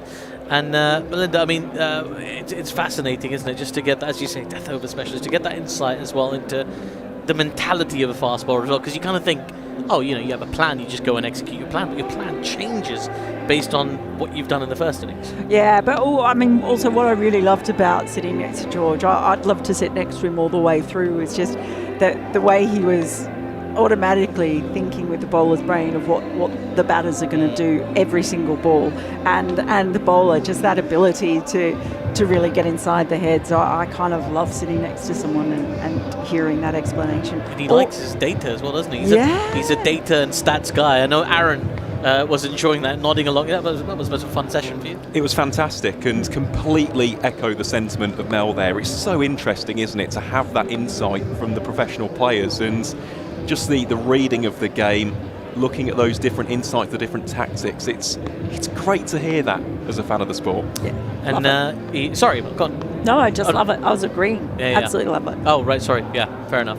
Yeah, I'll agree as well, just for fun. I like that idea that just touched on, George did there, the idea of like the spinners. So Somerset didn't bowl as much spinners maybe most teams do nowadays in T20 cricket, or at least give themselves the option to. The Bears are going to bowl a lot more spin. How many overs of spin are we likely to see, Aaron? That's really interesting. At least 8. I think that Taz Ali and Usman Tariq will definitely bowl their full allocation. I suppose the wild card is Rob Yates. If it does begin to turn, could you see him for an over or two just to give him a bit of a sighter, especially against a couple of the Somerset left-handers? And you've got to protect that small boundary as well. So how many spinners? Because I mean, you now imagine with that boundary that they're working with, both the spinners are going to come in and bowl from this end rather than the Birmingham end. Sorry, our media centre end rather than the Birmingham end here at EdgBLASTon. So I mean, something that I'm sure Ed Barnard is thinking about right now. Yeah, it's probably going to be a real challenge, and it's keeping on top of whether you've got left-handers and right-handers in, and which end that you've got your bowlers coming in from. It's always fascinating. I love watching a game like this where you've got a short boundary and you've got the spinners and deciding when to use them, because it's sort of all laid out for us up here when you can see quite obviously, okay, you've got a left-hander and the leg side's the short boundary, and then so you're seeing who that they're going to bring into bowl. So just being able to constantly keep on top of that, and the matchups are not just about certain bowlers against certain batters, they're about where your short boundary is and your long boundary is, and whether you've got left-handers or right-handers at the crease. I love that. Three-dimensional. It's three-dimensional matchups. 3D chess. 3D, yeah, that's 4D right. chess. 4D chess, that's right. Because 3D chess exists apparently already. You can buy it in some novelty stores, apparently, if you're that kind of person. I'm not. Right, so just looking out there right now, I can see some of the players warming up and getting ready. Let's talk about my guy, Usman Tariq, a little bit, okay? Because, like, this guy has such a buzz about him. There's the bowling action, there's the celebration, there's been a little bit of controversy and things like that. But really, it's the pause. It's the pause that's made him such a valuable addition to this side. Like, obviously, it's made him a bit of a fan favourite for sure, like the bowling action. Obviously, it's given some fans things to grumble about as well. But it's given him a really good start to this sort of recent foray in his career? Because I mean, he's been around for a while, Usman Tariq. Can you tell us a little bit more about his career, please, Aaron? I can indeed. He's ever such an interesting individual. So he started out in Pakistan playing cricket as a child, right? And he got to his teenage years and essentially he didn't think that he could make it. So he made the big decision. He went to the UAE. He worked out there in a spare car parts shop. So he was a salesman there, started playing again in the UAE, got an opportunity to come back to Pakistan, get some coaching in KP. And goodness me, since then he's just been a revelation. He started out as a seam bowler as well. Yeah. So spin is somewhat relatively new to him, and he was telling me the other day, I spoke to him on Thursday, he's got 3 massive inspirations in cricket. One of them is Syed Ajmal, of course, with the Doosra. You've got Sunil Narain and Rashid Khan. He adores the art of spin bowling, and it is a very unique action. Of course, a lot of people will look at the pause, but I go back to what we were speaking about before the broadcast. It's the variations. His Karen ball is fantastic. It's the one which just holds a little bit, comes on with the finger.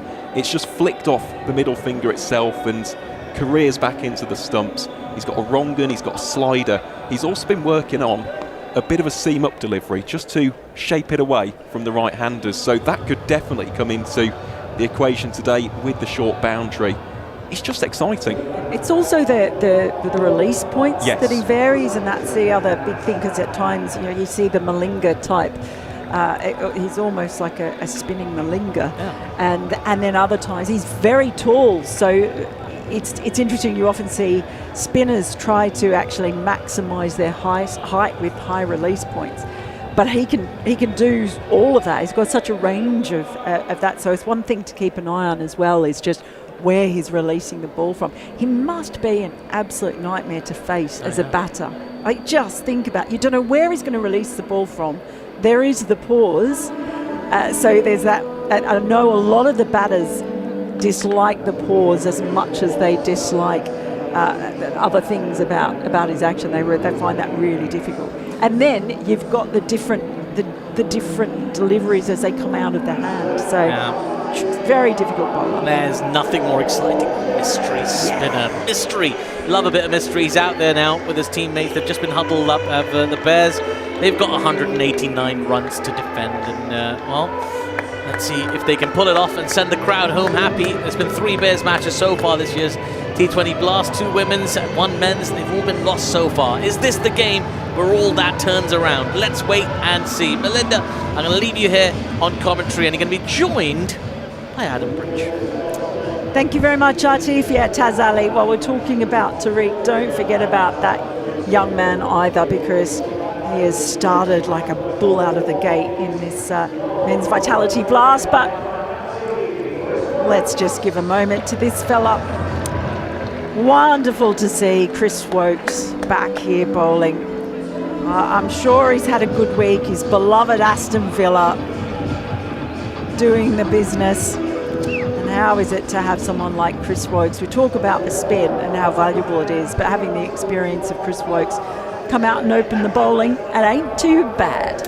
Yeah, he's watching the game at Villa Park on Wednesday night, actually. He bumped into my son while he was there. Do you know, we had a conversation in South Africa last year, and we were talking about Aston Villa, and because he knows I live in Birmingham. He asked me if I'd ever seen them, and I said no, and he told me that he was so disappointed in me. Our relationship had changed. And when Chris Woakes tell you that, I'm telling you, you go away and you think about all your life decisions. Here he is then from the Birmingham end. World Cup winner, of course, in this format, as well as 50 overs. Not bad being a double World Cup winner, is it? Doesn't happen to too many. Well, he's been unfortunate in a way in his international career, in that he is an all-rounder at the time of Ben Stokes, and even so still managed to make himself invaluable to England. So that tells you something about just how good he's been. I still think he has his hair cut every week, you know, just looking how sharp he looks. Always has good hair. He does. 37 years of age now. Bit of a breeze out there, it looks not too bad, but going across the ground Should help him here with an away swinger.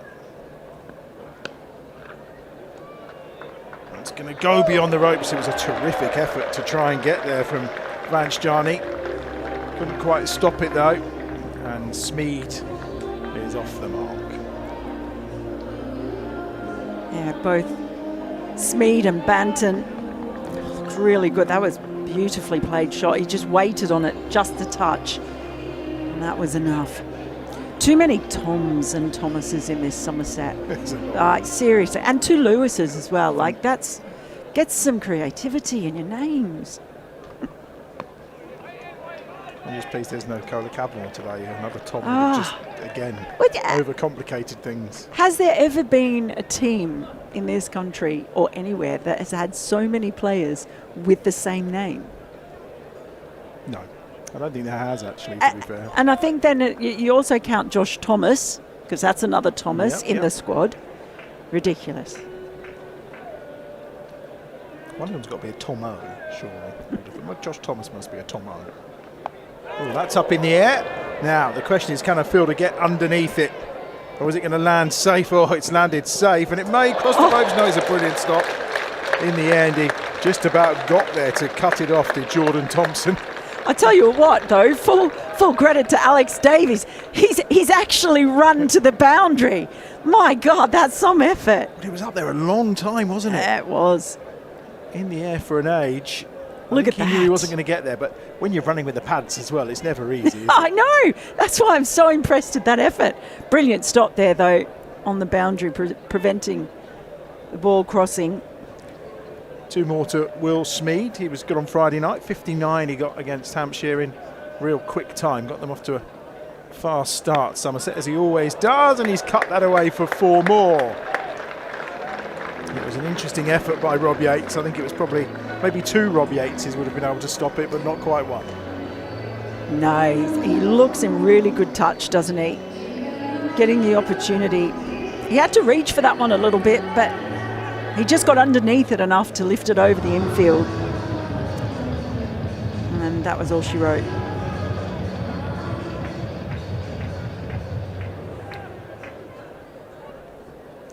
Debut in 20-over cricket in 2008 for Wokes. That was a long time ago, wasn't it? Bless him. As we mentioned earlier on, only 86 blast appearances in all that time. Wowzers. End of the first over then, 11 without loss. Smeed's done all the donkey work there with 10 from the 5 deliveries. I'll tell you what, it looked pretty good for a donkey. They were stallion-esque shots, some of those. Well, talking about players not making many blast appearances despite being knocking around the place for many years, Ollie Hannon-Dolby's one of those, isn't he? It's 2019, I think, since then 9 appearances he's made in this competition. He's back. Well, and he's bowling brilliantly. He certainly has been with the red ball. And he's got the experience and the smarts to do it with the white ball as well. He's going to bowl to Banton then from this pavilion end. Over number 2. Finds the outside edge of Banton's bat with a little bit of bounce. Yeah, a little bit of lateral movement as well. A ball just leaving him a touch. Just first up, Hannon-Dolby just making them think a little bit. They're just having a mid-pitch discussion. I wonder how quickly we'll see the spinners in the power play, maybe. I suppose it depends how these first few overs go.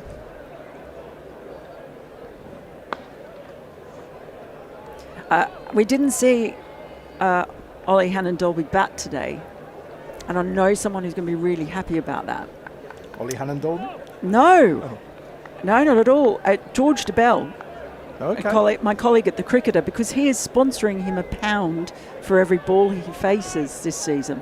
So when he faced 96 balls at Wantage Road... Oh, I love that.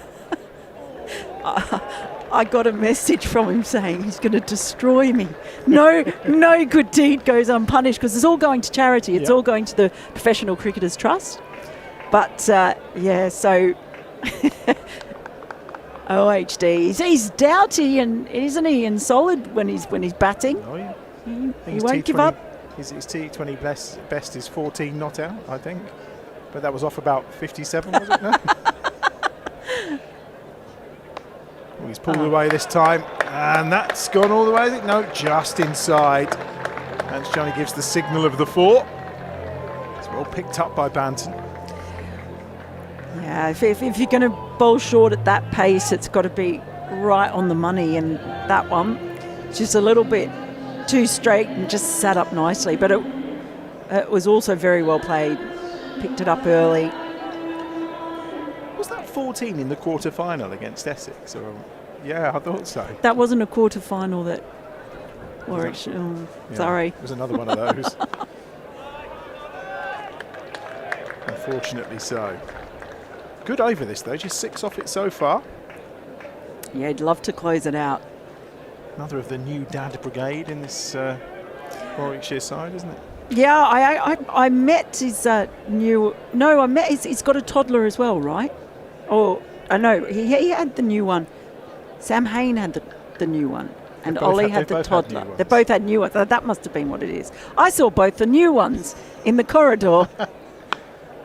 Oh, that's just dropped short. It looked really casual. I think it was Yates. It's just dropped short of there. That's the end of the over. 17 without loss after 2 overs. And that's the end of the second over.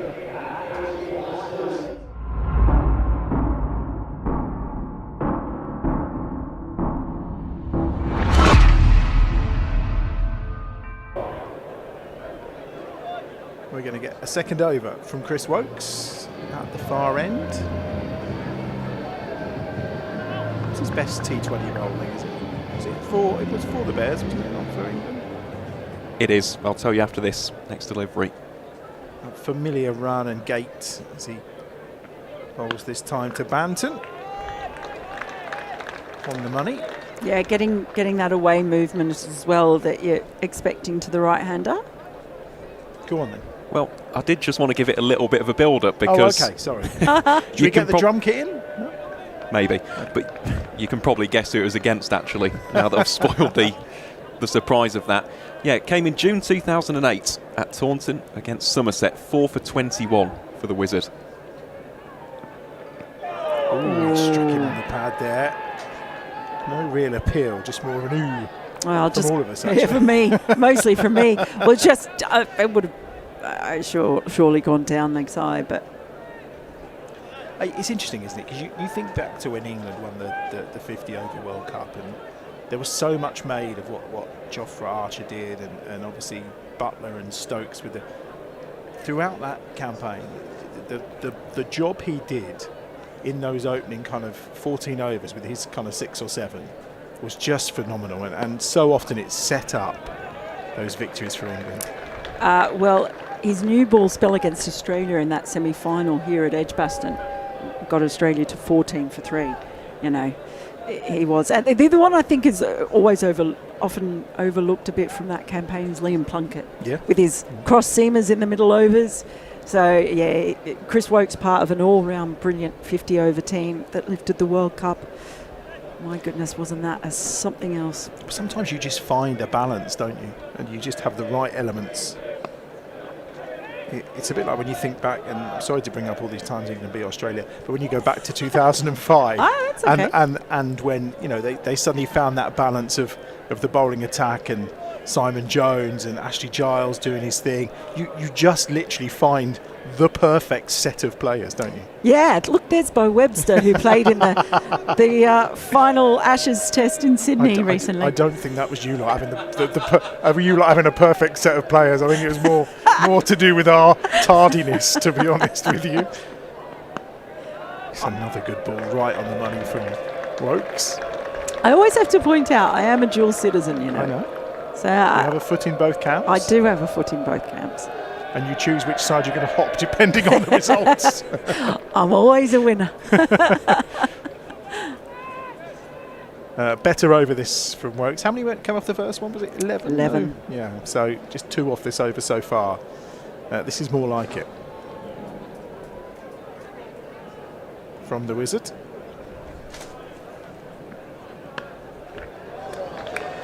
Well, I may have jinxed that. Cut away for 4. He does concede a boundary in the over. They're on to 24 without loss from 3, and quite symmetrically, Banton has 12, as does Smeed. Just gave himself some room there, didn't he? Backed away, made sure of it. I think that's going to be really fascinating for me is just when they decide to introduce spin. Will they have an over of spin during the power play?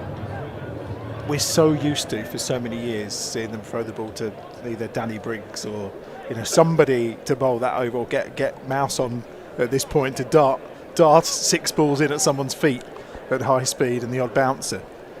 So to actually think about where they're going to bowl the 2 new kind of spin twins that they've got will be really, really quite fascinating. Oh, that might be down the throat of Vance Johnny. It is! And he's got his wicket. And Smeed's the man that's out for 12.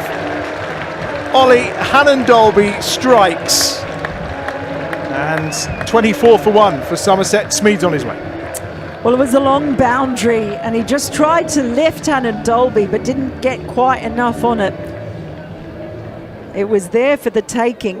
Maybe did it bounce a little bit more than he was expecting, and so he couldn't get underneath it as much, perhaps.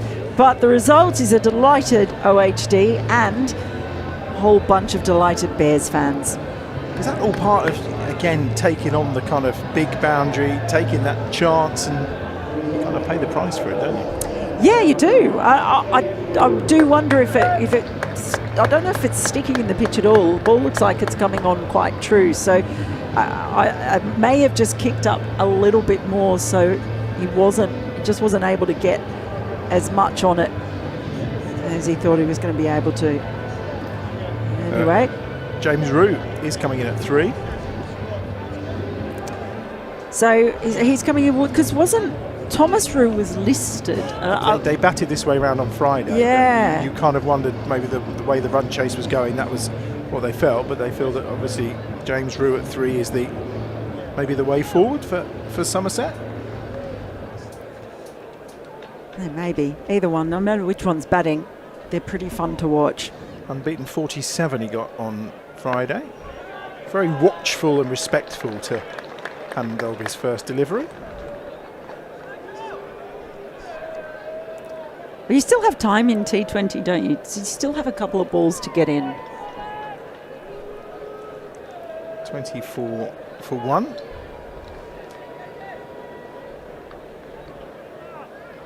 He'd love that though. OHD back in the wickets. He has looked rejuvenated this year. I'm quite sure that not many people would recommend becoming a pair if you're a bear for a few weeks. I was going to say a few weeks holiday in Worcester doesn't usually rejuvenate most people. Oh, it's a lovely city. I love Worcester. I love Birmingham as well. I have to say, having family in town, showing them around. I've just seeing my city with fresh eyes. It's a lovely shot, that. Absolute beauty from Root. Talk about seeing it with fresh eyes. He saw that one all right. That was a glorious shot. He's creamed that through the outfield, hasn't he? He really has. You're right about OHD as well, because I think we've watched him carrying drinks for a couple of seasons predominantly, and you're right, he does seem to have that kind of lift. We've had him up here for a bit, which is always a pleasure because he's great company and calls the game very well, but it's nicer to see him out there bowling, I think it's fair to say.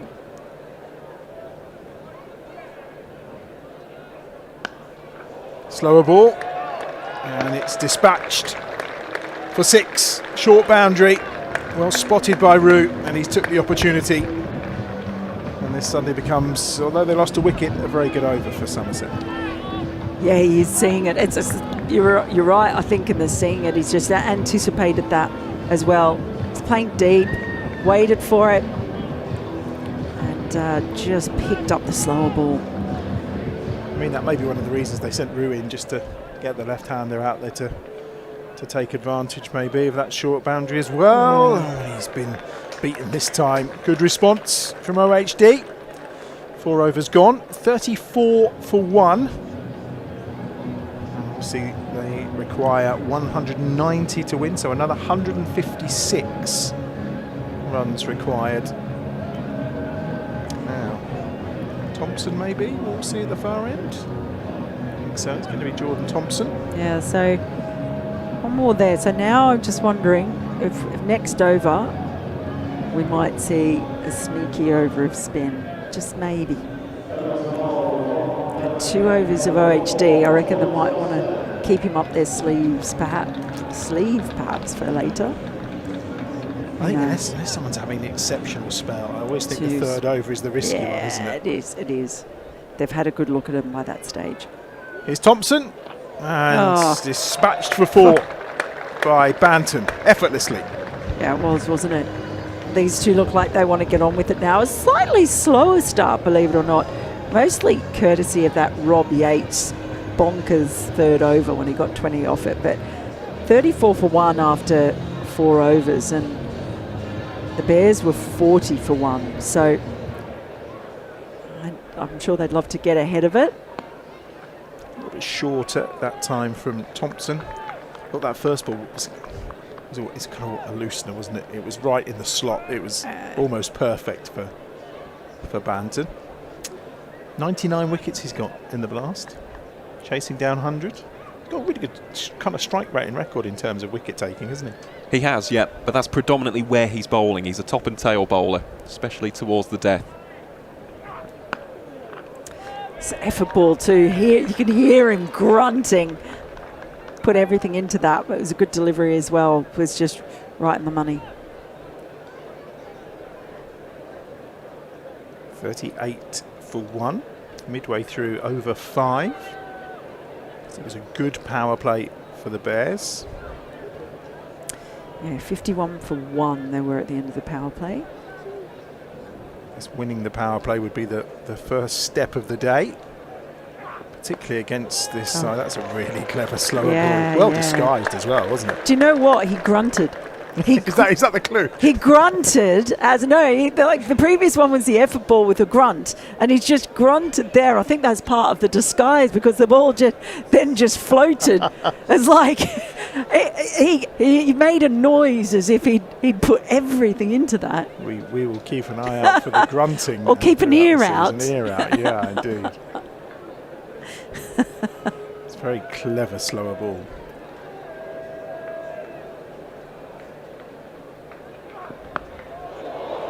Well, that's been picked up, and is that the first one in the building site? I think it probably is.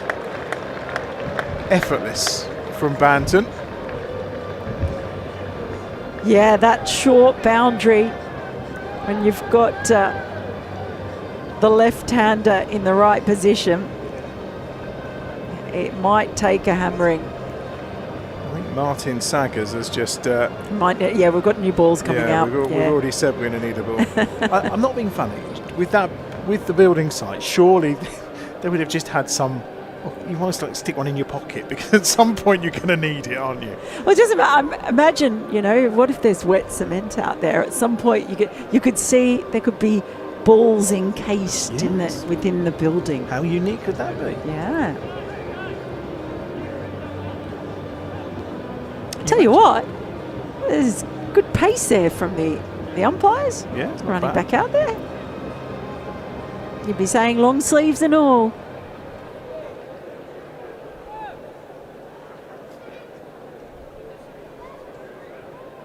One ball to come then. It's kind of taken the gloss off this over. That 6 from Banton. Full toss, dispatched 4-4. 14 off the over, 48 for 1 then at the end of 5, and 24 off 11 for this partnership already. And they are just starting to kick into life here. Again, Somerset. A breakthrough of the removal of Will Smee, but the side that's appeared in the last 5 finals days, they're very much at home playing at EdgBLASTon. And worth remembering as well that they also just keep coming. One good batter after another. Yeah, it's a very daunting batting lineup that Somerset have. They've got a lot of talent, and they're showing exactly why they're again being touted as one of the favourites for this competition. But still early days, and Warwickshire, by means of the total they put together, and by no means out of this contest just yet. We still haven't seen the spinners yet, so we'll wait and see. No, final power play over is going to be the 3rd over of the innings from Chris Woakes. How'd you feel about that from Ed Barnard? 3 in a row for Woakesy. Well, it's not. He's had a gap, hasn't he? Because he's sorry, yeah. 2 from the other end. Of course, so yes, I think he's been quite sensible. I think very, very sensible in terms of breaking the overs up, but also, you know, when you've got a Briggs or a Lintott or a I think those 3 you would kind of throw the ball to if you needed a power play over. I think with his new spin twins, I think he's going to kind of... You want your fielders deep? Well, I think just give them a bit of protection. Look after them would be my thought process. I think Danny Briggs knew how to look after himself, to be fair. He certainly did. 50 up as well for Somerset in the power play. It's going to be fairly even Stevens at the end of the power play, isn't it? It's going to be too much between them, I don't think. No. All down to Woakesy keeping this one tight. Making it count. Another wicket would be nice, wouldn't it? They're trying to take full advantage with Rue out there of that leg side boundary, but at the moment, Woakes just managing to close that down. Yeah, James Rue likes pulling across the line. It's into his wheelhouse, really. Trying to get sort of across the stumps and pull the ball out towards that short boundary, as you say. I'm not sure what Martin Saggers is saying here to Alex Davis in terms of a very lengthy conversation taking place between the two of them. Not sure what about.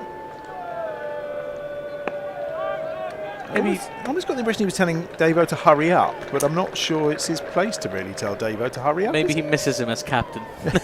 Maybe. Maybe he used to get to chat to him a little bit more when he was captain, but now he's just missing him, just having a little catch up. I mean, it's interesting that he's gone for a 3rd over from Woakes, because obviously Barnard could have bowled himself. Yeah. He could have had Webster, so he had pace options. He did. But instead decided that a 3rd from the Wizard was the answer.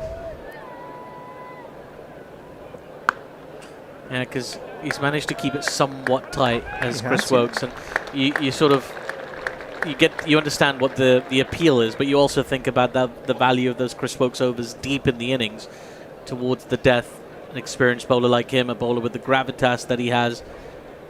I mean, it's a little bit of a gamble, it feels like, to go with 3 of Woakes in the power play. He'll have one up his sleeve, won't he? Just the one. And the only one who's got sleeves on is the umpire, so that's where I'm at. I think Vance Jarney's got sleeves on too, actually, to be fair. Last ball of the power play then. Woakes is in. And it's in the air from Rue, and he might get that wicket! Oh, it was one-handed! Just couldn't keep hold of it. Well, of all the people you'd want underneath it, it would be Bo Webster, all 6'7" of him. Over his shoulder, he got one hand to it, but just couldn't cling on. Yeah, tantalising, wasn't it? It was always going away from him. He's chasing it, he's trying to get in position, but it's always just a little tiny fraction out of his reach. As you say, he does have a substantial reach, but it just wasn't enough. Anyway, they survive the power play. They do 53 for 1 at the end of the power play. Aaron, talk us through the numbers while we look at the highlights. Yeah, very close indeed. Just 2 runs separating the 2 sides. The Bears got 51 for 1 from their opening 6 overs. However, I think it is worth mentioning a little bit of a superstitious stat here at EdgBLASTon. So of the last 7 matches, so the group stage matches here last season, 6 of them were won by the team who scored more runs in the power play. If we go back an extra year, 12 of the last 15, so it's heavily skewed in favour of the team who has the better power play. Here's Webster. Well, thanks for cheering us up there, Aaron, with that statistical information. You've made our day. You'll be telling me next that West Ham have been relegated, and then I'll just really round me off to finish me off today. I did see the football. I don't want to know. You don't I don't want to know. Okay. I don't want to know. Okay. Don't upset me anymore today. No. He's upsetting me with numbers I don't like. Well, there's some good news. Well, I don't want to know. You know. Arsenal are 2-0 up at Palace. Oh, we don't worry about that. It's irrelevant. 55 for 1. Webster into Root. He's got some power on that hat. It's well fielded in the end. Yeah, it's actually really well placed there by Root. He's unlucky in the way that the fielder got there so quickly, but he telegraphed that. He really aimed to play it out to that specific region. Can you see who's warming up? I can. It's the man with the headband. It's 00, secret agent. Yeah.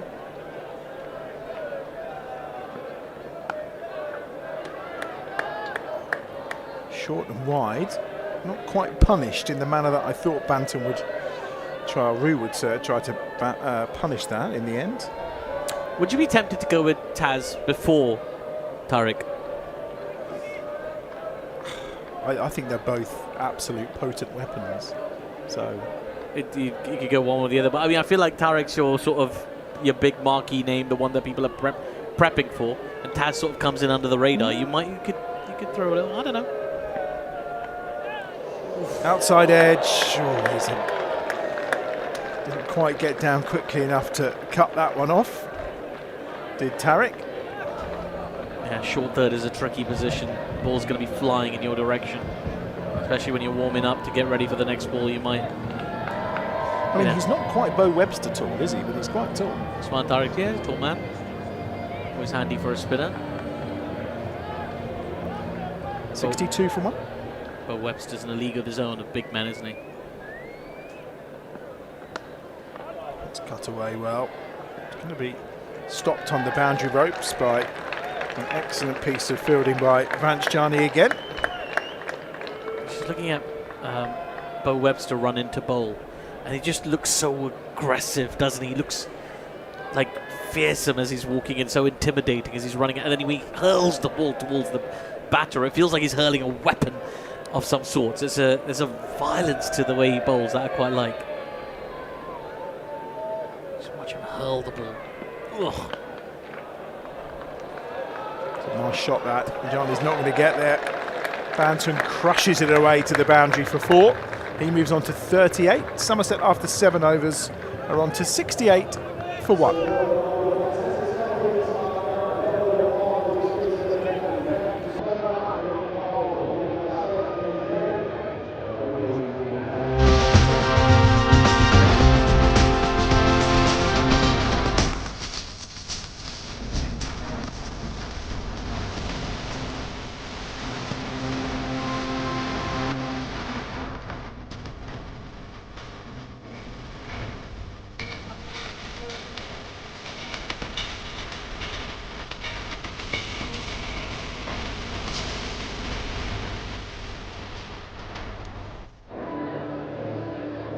Usman Tariq is coming in. Go on then. Startle us with some numbers before he bowls his first ball.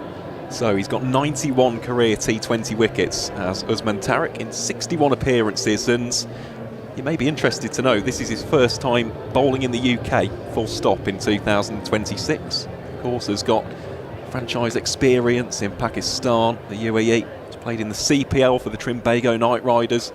He's worked a lot with Sunil Narine, and as I said, especially in T20 cricket, watch out for the Karen ball. It's the one which just grips a little bit and cannons back into the stumps. Here he is then against James Root. Well, that's not what you want after that build-up, is it? It was a big build-up. So I'm just correcting, it's the second game after Friday, isn't it? Yeah, okay.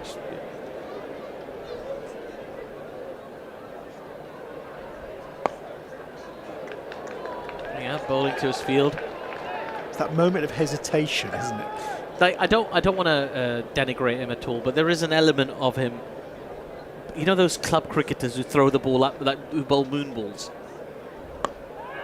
Well, it's in the air. It's not quite going to reach Vanshani. And like those cricketers, those club cricketers who will moonballs, they often pick up wickets because the batter's trying to hit you out the park. This will be interesting. There's a massive field change here with the right-hander coming on strike. It was a very difficult problem for Warwickshire as to how you replace a Danny Briggs, but I think this is a good option. Let's bring in a big name. Now he's very precise with that fielder at deep extra cover. He's got to be really straight here as Durrick. Yeah, they could just knock one into the leg side and they're going to get a single all day every day, which they've done. Well, he's also not got any room to let them play through the offside because of the short boundary and just the two fielders in the deep protecting. So it's a 5-4, isn't it? Split, so I think he's keener to bowl to the left-hander rather than the right-hander at the moment. Well, he's got Rue back, who's on 19 off of 13. Banton on 39 off 23. 71 for 1. Beautiful blue skies over EdgBLASTon. Tariq, very wide angle, fires that ball in. It's one more to the total. 4 singles so far. It's pretty relatively straightforward for the batters. I think they might be keen just to have a look at him early doors. I don't know if they want to take too many risks, especially after that false shot into the offside. Banton goes for the reverse. Oh! Through the hands, you would say, of Yates. Whether he could have kept it in and prevented it crossing the boundary rope is a different matter. It's a heck of a shot from Tom Banton. Reverse sweep in front of square. Aerial. Now, maybe on a bigger ground he would have been in trouble because he's right on the boundary edge there as Yates. Yeah, it's not really a chance. I'll take another single, so 11 off the over. It's a little Gus Fraser kick of the turf there from Usman Durrick. It's a throwback. I wonder why he opted for the 00 number on the back of his shirt. Well, I was curious about that, and I'm advised that one other player is a quiz question for you, because I know the answer to this, because my good statistician friend told me. Who else that we know of has had a 00 on the back of their shirt? International cricketer. International cricketer with a 00. Can I get a country? Oh, okay, South Africa. Still don't know. Ed Barnard into the attack. It's 1 to the total. Do you want more thinking time? Or no, go on, put me out. Herschel Gibbs. Herschel Gibbs a 00. So according to my learned award-winning friend over there. I imagine it's because, well, the early part of his career, they didn't have shirt numbers. I think they were introduced during his career. Herschel Gibbs. 56 partnership for these two now. Coming along very nicely. 110 more required to win. Did karaoke with Herschel Gibbs. Oh, he's got him! Oh, what a bit of fielding! What a bit of fielding from the captain. He turns the ball onto the stumps, and it brings about the end of Tom Banton. Wow, what a moment from Ed Barnard. Is there nothing that man can't do? Yeah, it's really just the awareness there is outstanding from Ed Barnard. And you got to say he's a little bit lazy there at the non-strikers end, Tom Banton, and he'll be gutted because he's been batting so well. The Bears needed a moment of magic and their captains provided it. Just the awareness to flick it on. He didn't try and grab the ball or just take a hold of it or throw it down. Just gave it a little flick with his hand onto the stumps. Tom Banton was short of his ground and he's going to walk off feeling, oh, so frustrated. I can only imagine. Well, he's not happy about it. He was disputing it with Hassan Adnan, the umpire, who called it immediately from his view. Banton, you saw gesturing to say, well, hang on a minute. If you look again, I had my bat in. Maybe we'll get a clearer view on the replay. It's excellent. Rue hits it hard, and it's in a split second. There he is saying to the umpire, I think you've got that wrong, but he's on his way. Yeah, there's no reviews or any of such. the blast. So he does have to be on his way, Tom Banton. 80 for 2 then. I have to say, it's like watching it in real time, he looked pretty out. Could be a big moment. Just a bit of luck like that, a bit of fortune, or very good fielding from the captain. Rue's back on strike still, obviously, because he never moved. And he'll add one more to the total. 81 for 2. In all of the furore, we almost skipped away from your duet with Herschel Gibbs. Now, I'm guessing you did Islands in the Stream? No. Oh. Don't Go Breaking My Heart? No. Oh, okay. Well, I mean, I tell you what, you have a good guessing game now. Yeah. Come on. I know him so well. No. Oh. But it is a karaoke classic.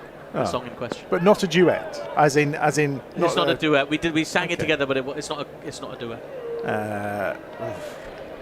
Well, you're gonna have to give me some clues. Give me an artist, or a genre, or an era. Like, I don't know. It's like an old song. I don't know. It's like old. Okay. Was it done by Frank Sinatra?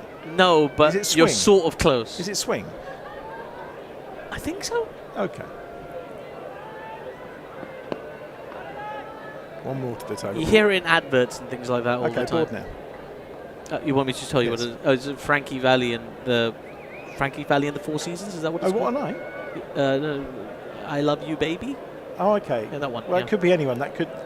It's been done by a lot of different people, has it? Yes, it has. That one was Frankie Valli, though. I remember because Can't take my eyes off of you. That's the one. Yeah, Andy Williams. Did that Andy Williams did it as well? Okay. Yeah.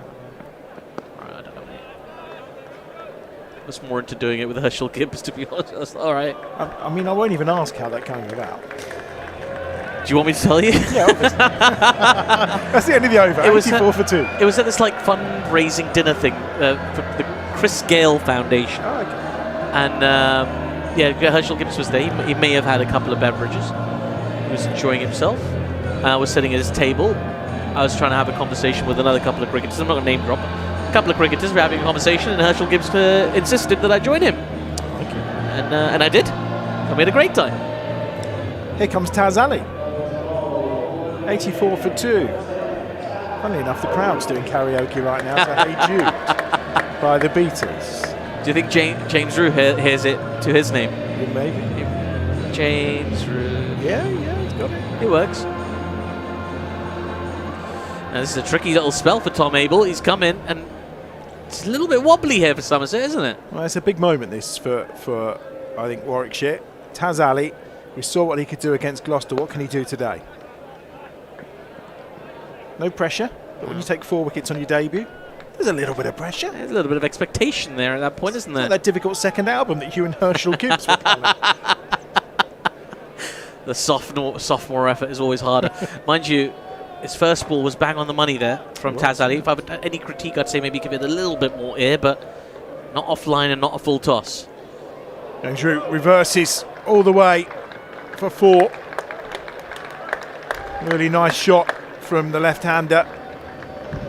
Quick hands, and he really caught it nicely. He did. There's not much you can do about that. As a bowler, it's just a really deft piece of stroke play. Again, that sort of switch hit position. Hits the ball behind square because he knows it's a big gap there. And nearly, as you say, nearly goes all the way for 6. A terrific shot from James Rue. But this is the difficulty, isn't it? Because you're protecting that leg side boundary against Rue, and he's just got those hands and that ability to just switch in that manner. And then a lovely conventional shot like that. Vance Johnny's got his work cut out on that boundary today for sure. But he's done another excellent piece of work. Yeah, it's superb fielding in the deep. He'll get the applause of the Hollies for sure, but yeah, I think he winded himself a little bit. I think he went chest first into the ground, so he's trying to catch himself. But it is just really clever stroke play from James Rue. It's the kind of sort of cricketing acumen that's made him so, popular. So talked up because he's acutely aware of where the fielders are at any other time, and he's got these brilliant hands he can use to maneuver the ball into whatever part of the field he chooses. And for bowlers, it's so difficult to attack that kind of batter. 93 for 2. I feel like you've probably done karaoke with a cricketer at some point. You must Never have done karaoke. Right, when Melinda Farrell comes back on, you got to ask her story about, well, I don't know, But I reckon she's done karaoke with at least 3 cricketers. 3 male and just 3. 3 male, 3 female. Okay. That's my guess. That's the over/under. 94 for 2. 1 ball to come in Taz Ali's over. Already 10 off the over because they sneaked 3 while Vance Charney was doing that terrific bit of fielding. And they'll get 1 more here to complete the over. 11 from it. And we reach the midway stage. Then 10 overs gone. 95 for 2. And I think actually we're in a game here, aren't we? We are. We're in a game, and also it's just the whole thing that Warwickshire were building up to and hoping would make a big difference was the spinners. And the 2 overs of spin have been relatively straightforwardly negotiated so far by Somerset. So it's a little bit, I don't know. It's in the balance still, the game. I don't think Somerset are running away with it, but I'd still put them ahead at this point. What was the comparison at halfway? Yeah, so 78 for 2 the Bears were after 10 overs, so Somerset definitely ahead, 17 runs by my maths, but this will be interesting now. Change of ends for Usman Tariq. Indeed, 11 off his first over. He's back again. So the field tells you that he's going to try and bowl outside the off stump as much as possible.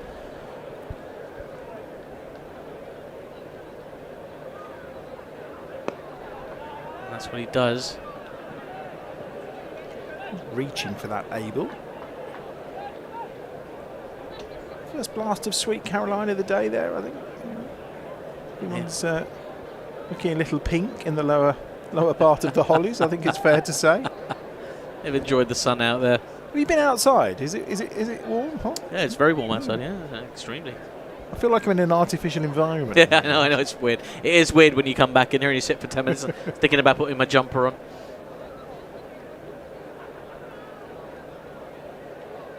Oh, he's got him, is he? Umpire says no. Good work from Alex Davies. Can we have a look? No, we can't. Look at that again? I'm afraid we can't, Usman. No, we don't. We don't have the stuff. He's still asking. Well, we can have a look, yeah. His back foot doesn't move already, does it? No. Good from Root. He'll be off joining up with England, won't he? I think he's going to be. Probably going to be the one that's left out, isn't he? Yeah. Well, I'll say he's going to be one that's left out. I assume he'd be left out if Bethel recovers from his finger injury. That's true. Obviously, Jacob Bethel. If not, he might get a chance. Might get a chance. It's been a tough IPL for the England players. Bethel, Archer being rested in that first game as well. I don't think that's a tough IPL for Archer, is it? Well, no, but it's just from an England perspective. Yeah. Some of their best players becoming unavailable. That was close, wasn't too far away. Yeah, look. It's been signalled a wide. I thought that struck his pad. But yeah. Clearly not. He's making friends all over the place, the umpire, isn't he? Yeah, 1 more to the total. 99 for 2. Tom Banton's not happy with him. I'm sure Usman Tariq's not happy with him. Usman Tariq's still asking if they've got TV equipment to do replays. I think he wants to review the wide. That's what he's possibly after at the minute. We don't do that here, Usman. Don't review wides. 99 for 2. That's crashed away. That's an excellent shot from Root. On to 35, brings the 100 up, 103 for 2. And so far, Usman Tariq is not having the kind of day he wanted. No, it's not the best home debut here at EdgBLASTon for him so far. Just being taken to task by an extremely informed batter. Just give him a little bit of room to play with, didn't he? And again,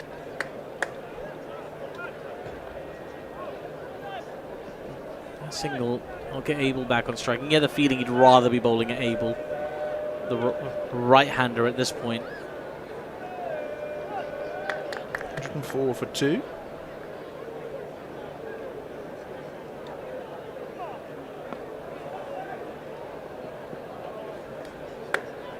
One more to the total. Webster stoops down. It's a long way down to pick that one up. 105 for 2. 11 overs gone. Yeah, Somerset taking control of this game, haven't they? Those 2 secret weapons that they talked about, Taz and Usman. He's all smiles at the moment, Usman, but for now, the Somerset batters are getting the better of him. It's starting to look a little bit grim from a Bears perspective. Somerset need 85 from the remaining 9 overs. That's 54 balls. Jordan Thompson is back into the attack. And he's going to bowl to Tom Abel, who's on a runnable 7 so far.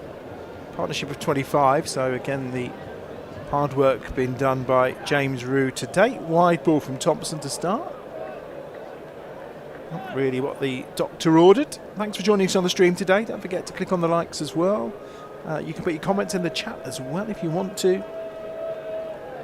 It's just good to have your company. Certainly is. Another game for you on Wednesday. That will be the women's game, of course, against the Blaze. Looks like the weather's going to continue nice. Yeah, it's going to be good all week. Part of the week. Yeah. Maybe not as hot as it is today, but says you. the way you imagine it's hot today outside. Outside of this cold room. What I know is when I go and try to get in the car, the steering wheel will be oh sizzling, no! I wasn't even thinking about that. Oh no! Cut away, just for one. I would have thought you like quite. You've got your life together. I figured you had one of those thingies that covers your windscreen or whatever. I don't have one of those for the winter when it gets icy either. So. George Garton is back with us. Pleasure to have George with us on the broadcast today. I'm sure George is one of those guys who's got the thingy that keeps the sunlight off from the inside of your car. No. You don't have that? No. Okay. All right. Everybody, be careful when you're touching your steering wheels later.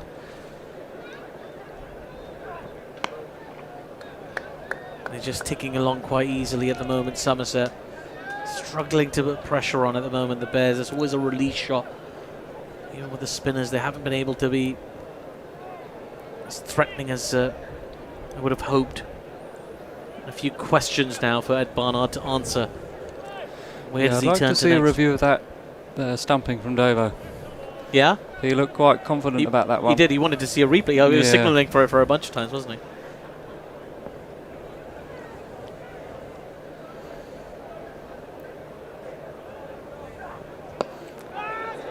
Is there a chance? It's dropped short. It's just dropped short.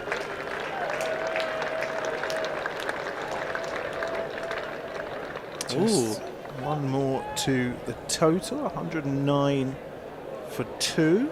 George, what are you reckoning at the moment? I think we need a wicket. I think we need either a couple of really tight overs to try and push the run rate up a smidge. Or a wicket or two, but I don't think we're far away. The game's quite in the balance at the moment. It's obviously a good wicket, 2 good players at the crease. That's a good shot from James Rue, and they're not going to cut it off. He's picked the spot between the fielders there with absolute perfection. As Rue, he climbed into that shot. Yeah, terrific placement as well as power there from James Rue. Picked his spot. Found the gap between that deep extra cover and long off fielder. It's tantalising as well for both fielders, isn't it? Because it's going at a pace where you're thinking, I can get to you. Oh, not quite. No. Very quick outfield. Last ball of the over then. Over number 12. Slower ball this time from Thompson. And one more to the total. 114 for 2 then. And that's at the end of the 12th over.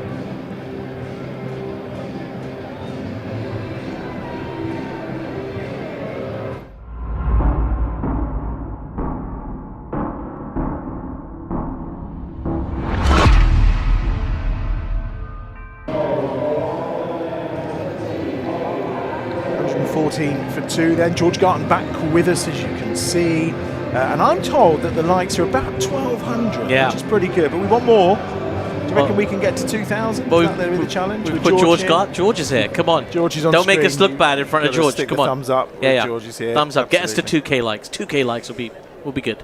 OHD back into the attack from the Birmingham ends, and that's been picked up. Is he going to reach? Oh, and he's put it down. He's put it down. Well, Vance Johnny's had a busy old time out there on that boundary. He's already caught one off the bowling of OHD, but he couldn't quite manage that. Was that his glasses that went flying that far? It was a tough chance. It was low and flat. I imagine those are the toughest ones to take, George. Yeah, they're very tough. Obviously, diving forwards is always tricky. You've got to try and judge the pace of the ball off the bat as well. So, yeah, not an easy one, but certainly one that he would have liked to have taken. And we obviously would have as well.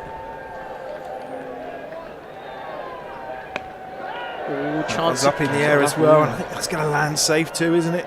Oh, and he's just missed it, the spin. That's Johnny again in the action. I think the ball just, when it landed, it hit the edge of the strips, the last pitches in the middle, and it sort of hit that little divot, and that's what did for him. Let's have a look at that catch. Oh.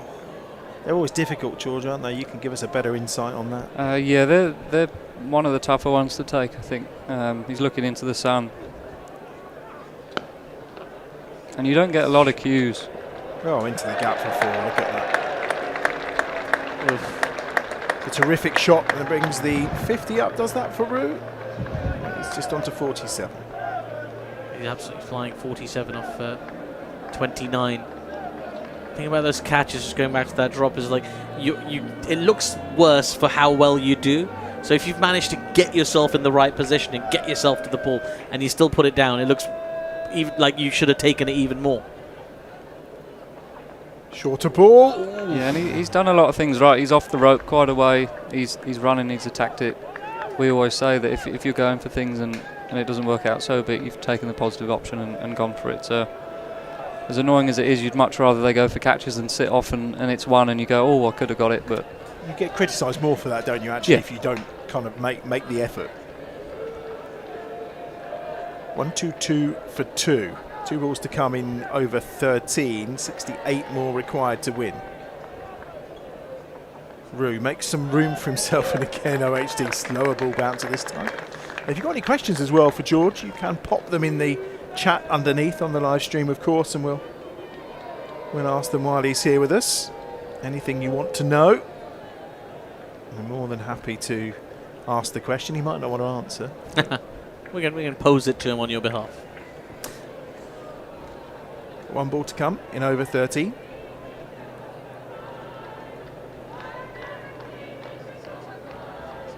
Short again. Rue gets plenty of it, but can't prevent them coming back for 2. Good over. 124 for 2. Rue now on to 49. Abel on 12. Partnership of 44. Yeah, it's Rue's the game really now, isn't he? For the Bears, if they can get Rue in the next couple of overs, they'll still count themselves in this fight. But you get the feeling if you get another 3 or 4 overs of James Rue, this game's only heading one way. It's become a very, very crucial wicket. He's batting so well, and no surprise here. Ed Barnard throwing the ball to Taz Ali for a second over. They still need more than 9 and over, so that, from a bowling point of view, you're only a couple of overs or a couple of wickets away from it being quite challenging. It's in the air again. Webster's not going to get there. They're picking the gaps well. Yeah. You're quite right there. If they can get through a couple of overs, they go to a run a ball. Just pushes that run rate up, required run rate up. So you can see a lot of activity on the field. Ed Barnard moving his fielders about all over the place, making sure everybody's in the exact correct position, because every run is crucial now.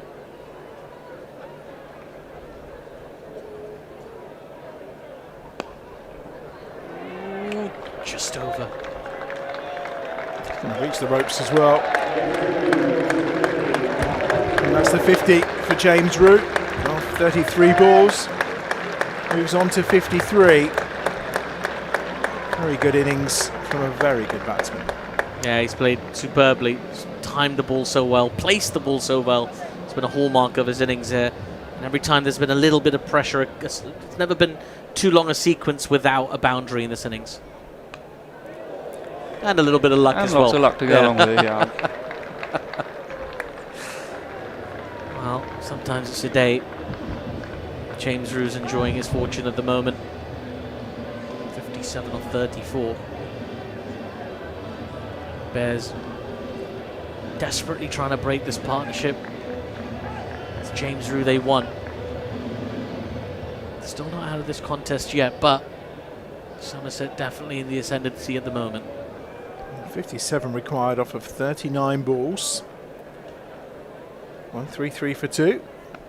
Catch it. Now, is there a chance here? Oh, it's just bounced once, and again, it's gone beyond for 6. Couldn't quite get round and cut that off. We talk about picking your spots. He's found another perfect one. Yeah, it's a tough gig for Taz Ali. He's got to defend that short boundary against a player who loves to play the ball into the onside.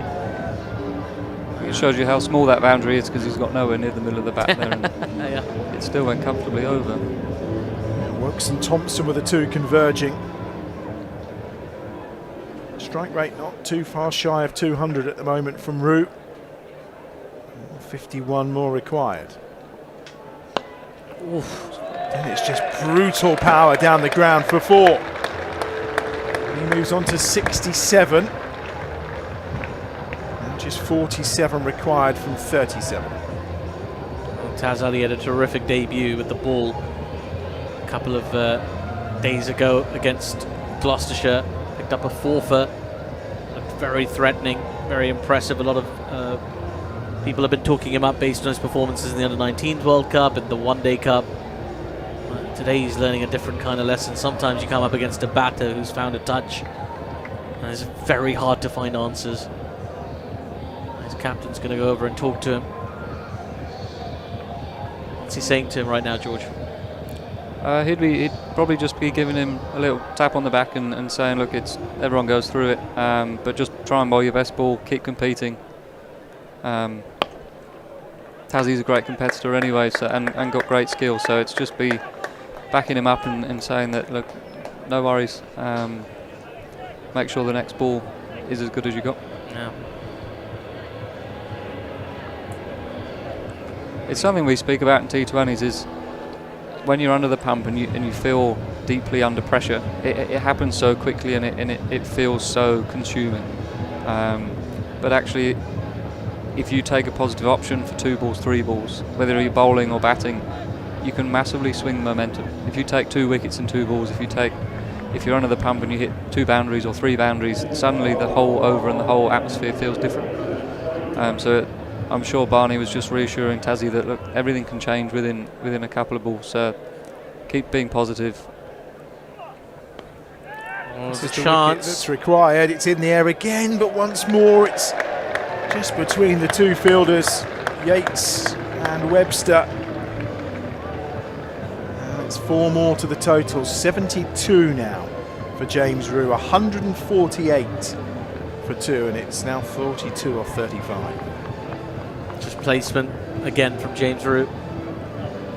Acutely aware of where those fielders are. Usman Tariq just moving them around a little bit. Wants them both in front of square.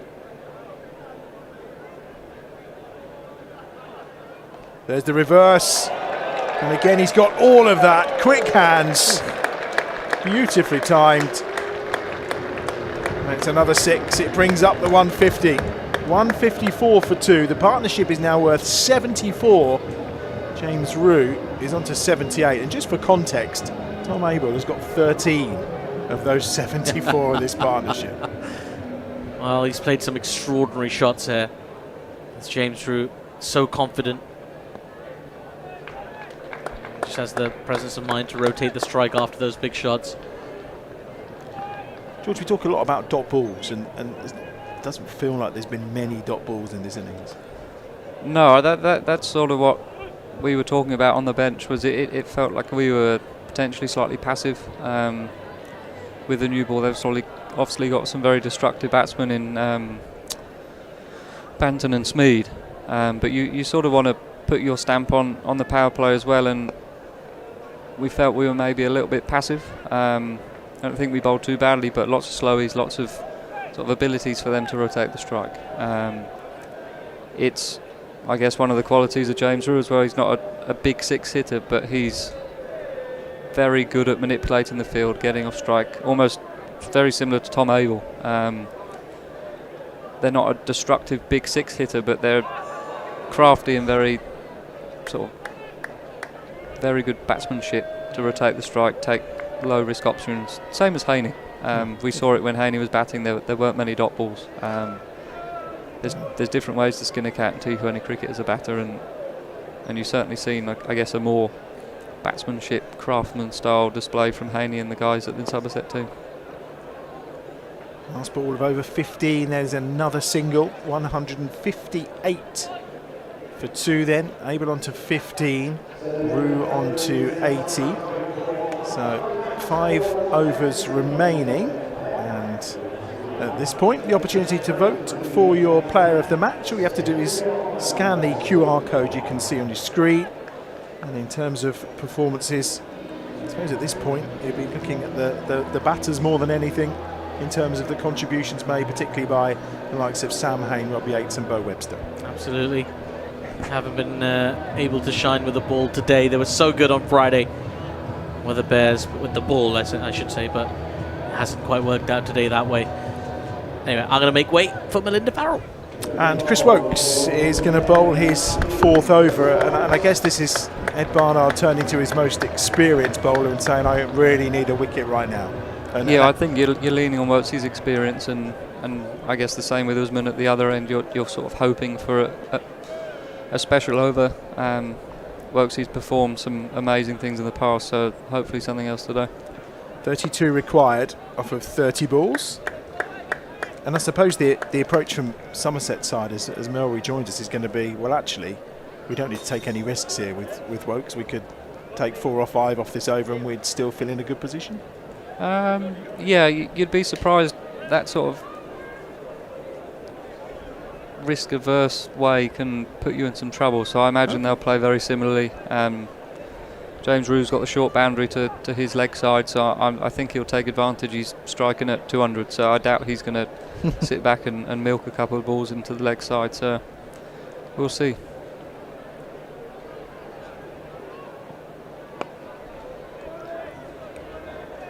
It's fascinating insight, because we would often think sometimes you just see a bowler out, but that's not something you talk about as a group ever? I guess you do if at the start of the day, and you highlight their key bowlers and the matchups especially. I think they're more likely to see off Usman than a seamer. Doesn't have too much variation to worry someone that's striking at 200 and sitting on 80. I don't think much worries him looking at him, does it? No.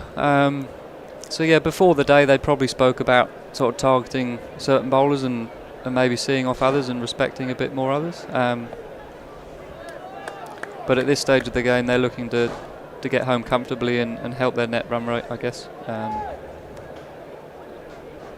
In terms of economy, Aaron, Chris Wokes' figures probably the pick of the bunch. Yeah, they definitely have been. Something else I just wanted to touch upon as well, for those who are from a Somerset perspective, this is a career best for James Rue in the T20 format. 2 career half-centuries in the Blast, both of which have come here at EdgBLASTon. The previous one on his Blast debut against Surrey in the 2024 semi-final.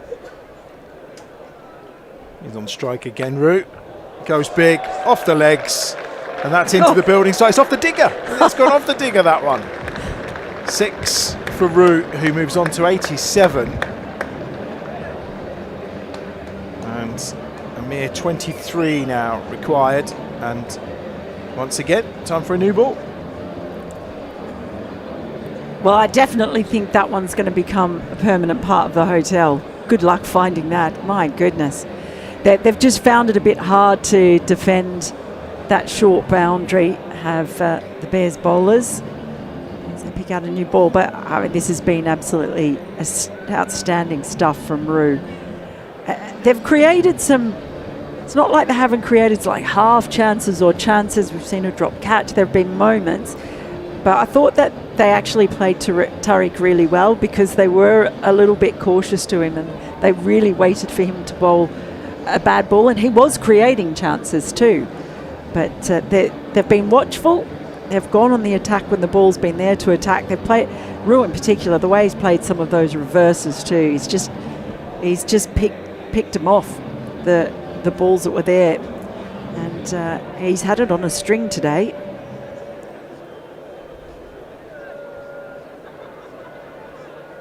One 6-7 for 2. We have another ball. Is that the 4th one of the innings, I think? Yeah. Warwickshire, who's on 87. Oh, well, we talked about the luck. We saw an outside edge.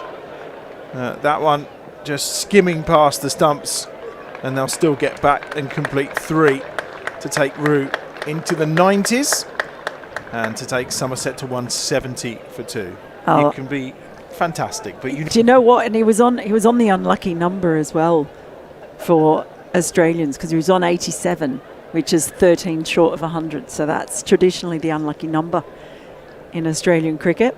But when it's your day, it is your day.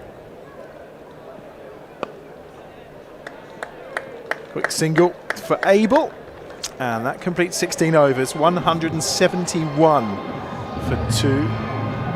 Abel on 18, Rue on 90, the partnership worth 91 on 46. And I guess when you're going at kind of strike rate at 200, your partnership's almost ticking over at 200.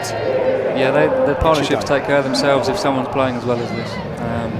You don't have to sort of worry too much about how we're going to score and rotate the strike. Tom Abel's playing an excellent role and just getting Rue back on strike and allowing him to play his natural game. 19 required off 24 balls then.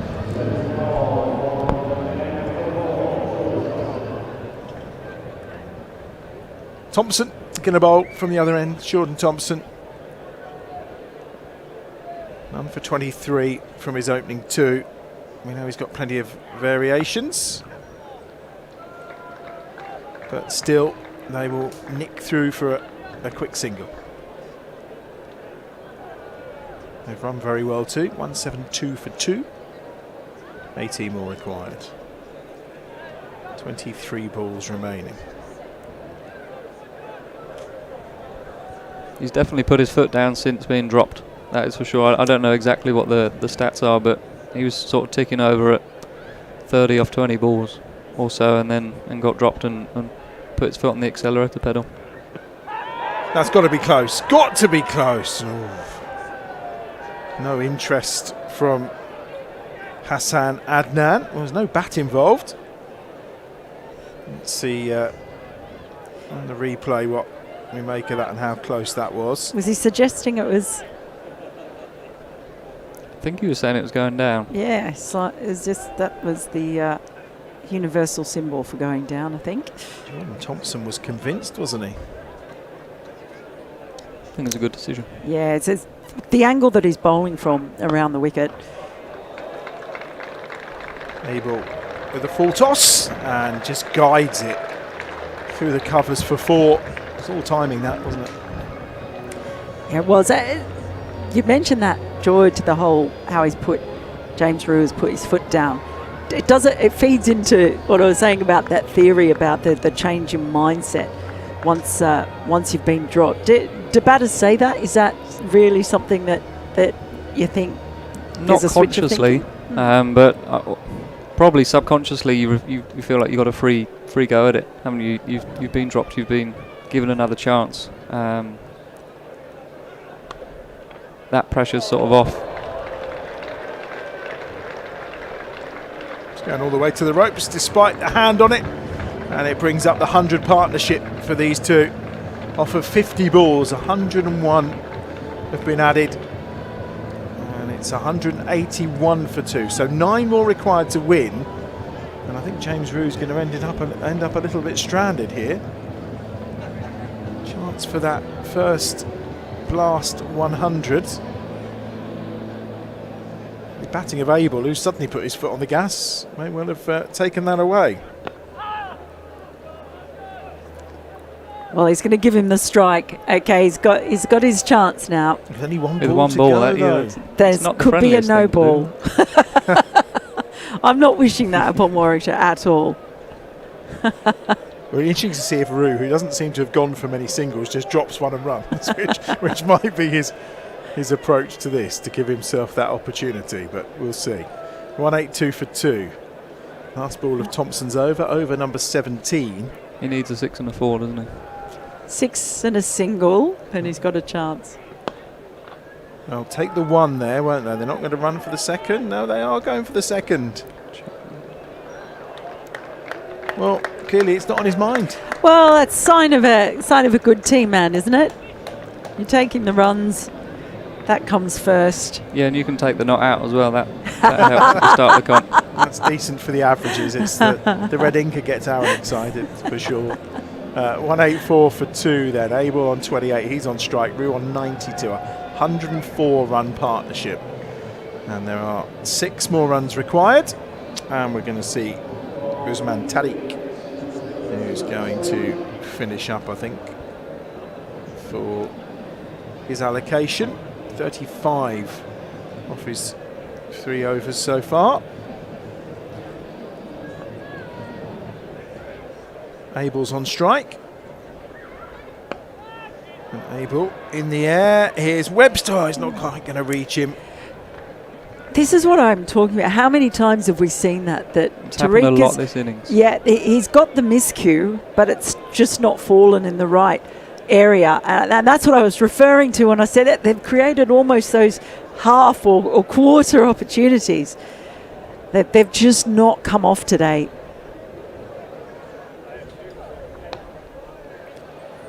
Yeah, there's certainly been a few balls land in open spaces and half chances, and yeah, it's not quite gone our way today. It doesn't tell the whole story. It's just that, yeah, I guess you just have those days sometimes, don't you, when it just doesn't quite, those 50-50 ones don't quite go your way. But there's certainly been plenty from Tariq to suggest he's going to be a handful. One more to Rue, of course, who's now on 90. Well, there is a way this could work, actually. So they're just ticking this over. Abel's up to 30. Rue's on 93. If they were to take another single to put Rue, or 2, to put Rue on 94 or 95, then he might still be able to do it. Maybe I think he's trying to win it with a boundary. Well, that's the thing. He might want to win it with the big 6. Oh, he's gone up in the air, Rue. Oh, he's going to lose his red inker as well. He's gone. Well. He clearly wasn't thinking about the 100 because Chris Wokes has taken the catch. Usman Tariq has his first EdgBLASTon wicket. And it's another one down for Somerset. 187 for 3, and the applause is for James Rue's innings, I think. 93 off of 48 balls, and he's on his way. Wow. It's a generous response from a very respectful EdgBLASTon crowd who recognise an extremely classy and exciting knock from one of England's brightest young talents. I think just at this point, obviously he's got his call up for the Test squad, but when he had a look in at 20 over or 50 over cricket, has he for his country? But you feel that may well come. He's got all the gears. I chatted to him last week when I was down in Taunton just after the announcement was made, and the fact he knows he's a spare batter, that's been quite clearly stated. It's something that he knows that he's got to bide his time and wait, because England's middle order is so classy. It's not an easy middle order to break into. His brother's in now. Thomas Rue. 3 required to win. He's on strike, and Usman Tariq has 2 balls to come in the over. Cut away. And is it going to go all the way? No, it's a good stop. No, to come for a second, but it's well fielded. Just 1 to the total. It's never a nice time to come into bat, because you've got nothing to gain with 3 left. Because you get out for nothing, or you get 3 runs and that's it. But you get the red inker. That is true. I mean, Abel's just gone along very quietly, hasn't he? Got to 30 off 23 balls. But then when you've got someone like Rue batting in the manner he was, there was nothing else really to be asked of Tom Abel, was there? Just recognising the partnership, like when someone else is, when your partner's hot, they're hot, and you can just let them go about it and be as supportive as you can be. It's been a really impressive partnership. In fact, it's just been impressive from Somerset's batting lineup, full stop.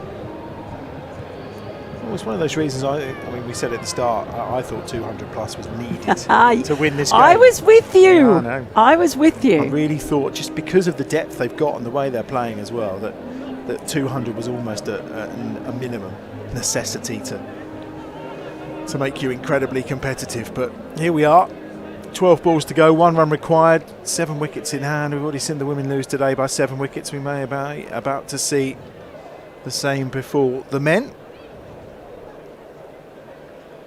Ollie Hallen-Dolby from the Birmingham end will this 19th over, and starts with a dot ball. You talk about it being a horrible time to come in and bat. Can't be nice to come and bowl when you've got 1 run to defend. No. No. Yeah, I'd rather be the batter in this situation. Yeah. But you can always get a free wicket.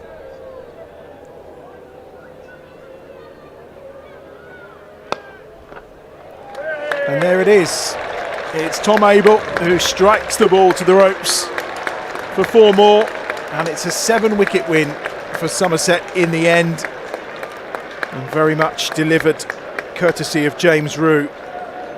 A terrific innings from him. Just took the game away from the Warwickshire side, who set what they thought was a really competitive total, I think around 189, but in the end the strength of this Somerset side, who of course are the reigning champions and have been to finals day as often as they have, well, that experience has seen them across the line. There's some of the moments throughout the innings, as we said, there were times when there were miscues, shots that went up into the air or just landed safely. There was plenty of them today, which in essence ended up doing for the Bears, really. Yeah, it was a pretty comprehensive performance, you'd have to say, from Somerset in the end. They were able to keep the Bears a little bit quiet, sort of just around the end of that, towards the end of that power play when they were batting. Kept them to around 4 or 5 and over. I think that might have been quite significant as well. And then it just wasn't coming off for the Bears. Vanjani, I mean, he was like a terrier chasing a ball around that boundary rope. Took 1 catch, had a drop, but he saved them so much runs. There's just so much class. The 47 off 26 from Banton, and then of course the 93 off 48 from James Rue. They just were almost flawless in going about it, albeit there were times when they were just dropping the ball into vacant areas that if they'd gone a few metres one way or the other, it might easily have resulted in a chance. Yeah, it certainly would have. Just some really classy shots from James Rue. Just looking at it, there's Vanjani there in the deep doing some work. But it really was just a clinic, really, in how to bat in a T20 chase, a high run chase. Some really lovely shots.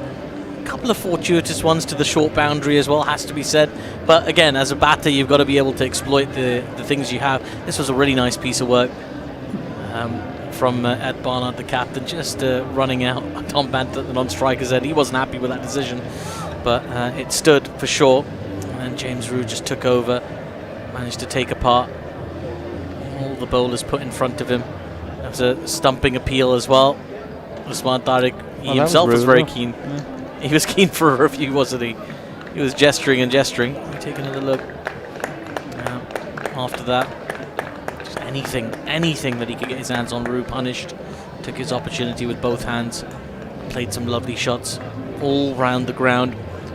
Just a little warning shot, really, from Somerset that, you know, they're going to be just as strong, if not stronger, than they were last season. That's the drop from Vanjani we were talking about earlier.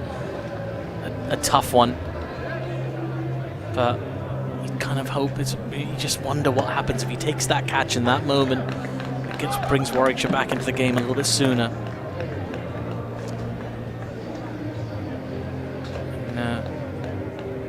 Just lovely shots all around the ground.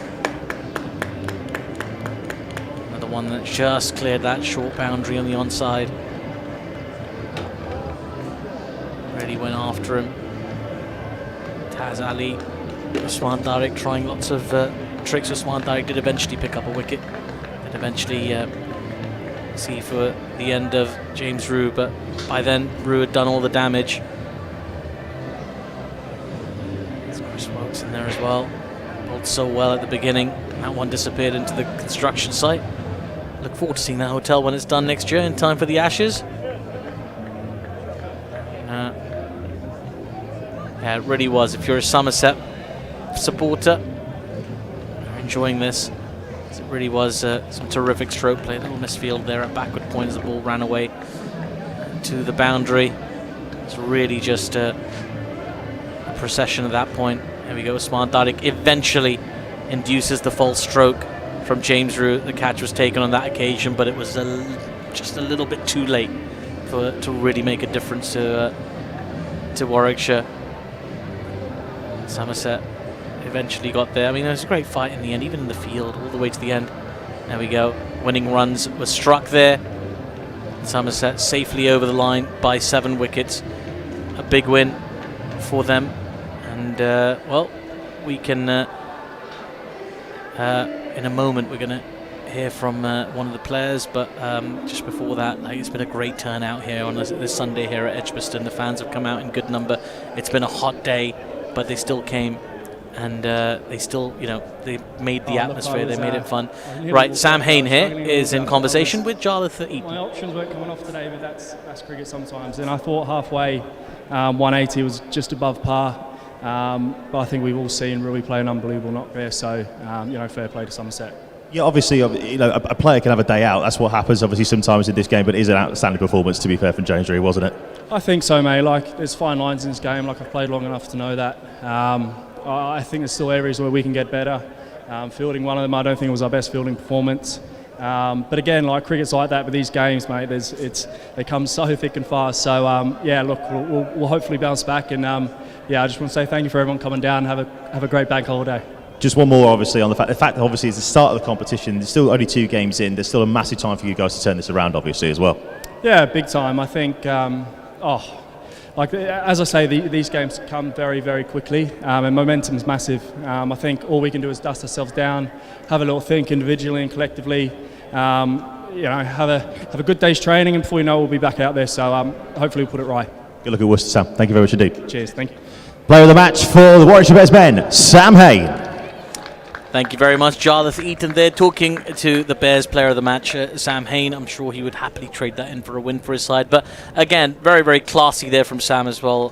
George, as always, talking about James Rue having a day out, having a great performance and taking the game away, but also mentioning it's not time to panic yet for the Bears. We're only 2 games in. There's a lot more to play. Yeah, exactly. Haney's a very classy guy, and he's played a lot of cricket, so he understands as well as anyone that it is by fine margins, and there's still 10 games to go in the group stages. So, I mean, we've lost the first 2 games in last year. I think we lost the first 2 games. Yeah. And we came second in the group, and so third in the group. But there's plenty more cricket to be played. There's a lot of experience and a lot of skill and talent in the team, and it's certainly not all doom and gloom. That's for sure. No, not doom and gloom. But for now.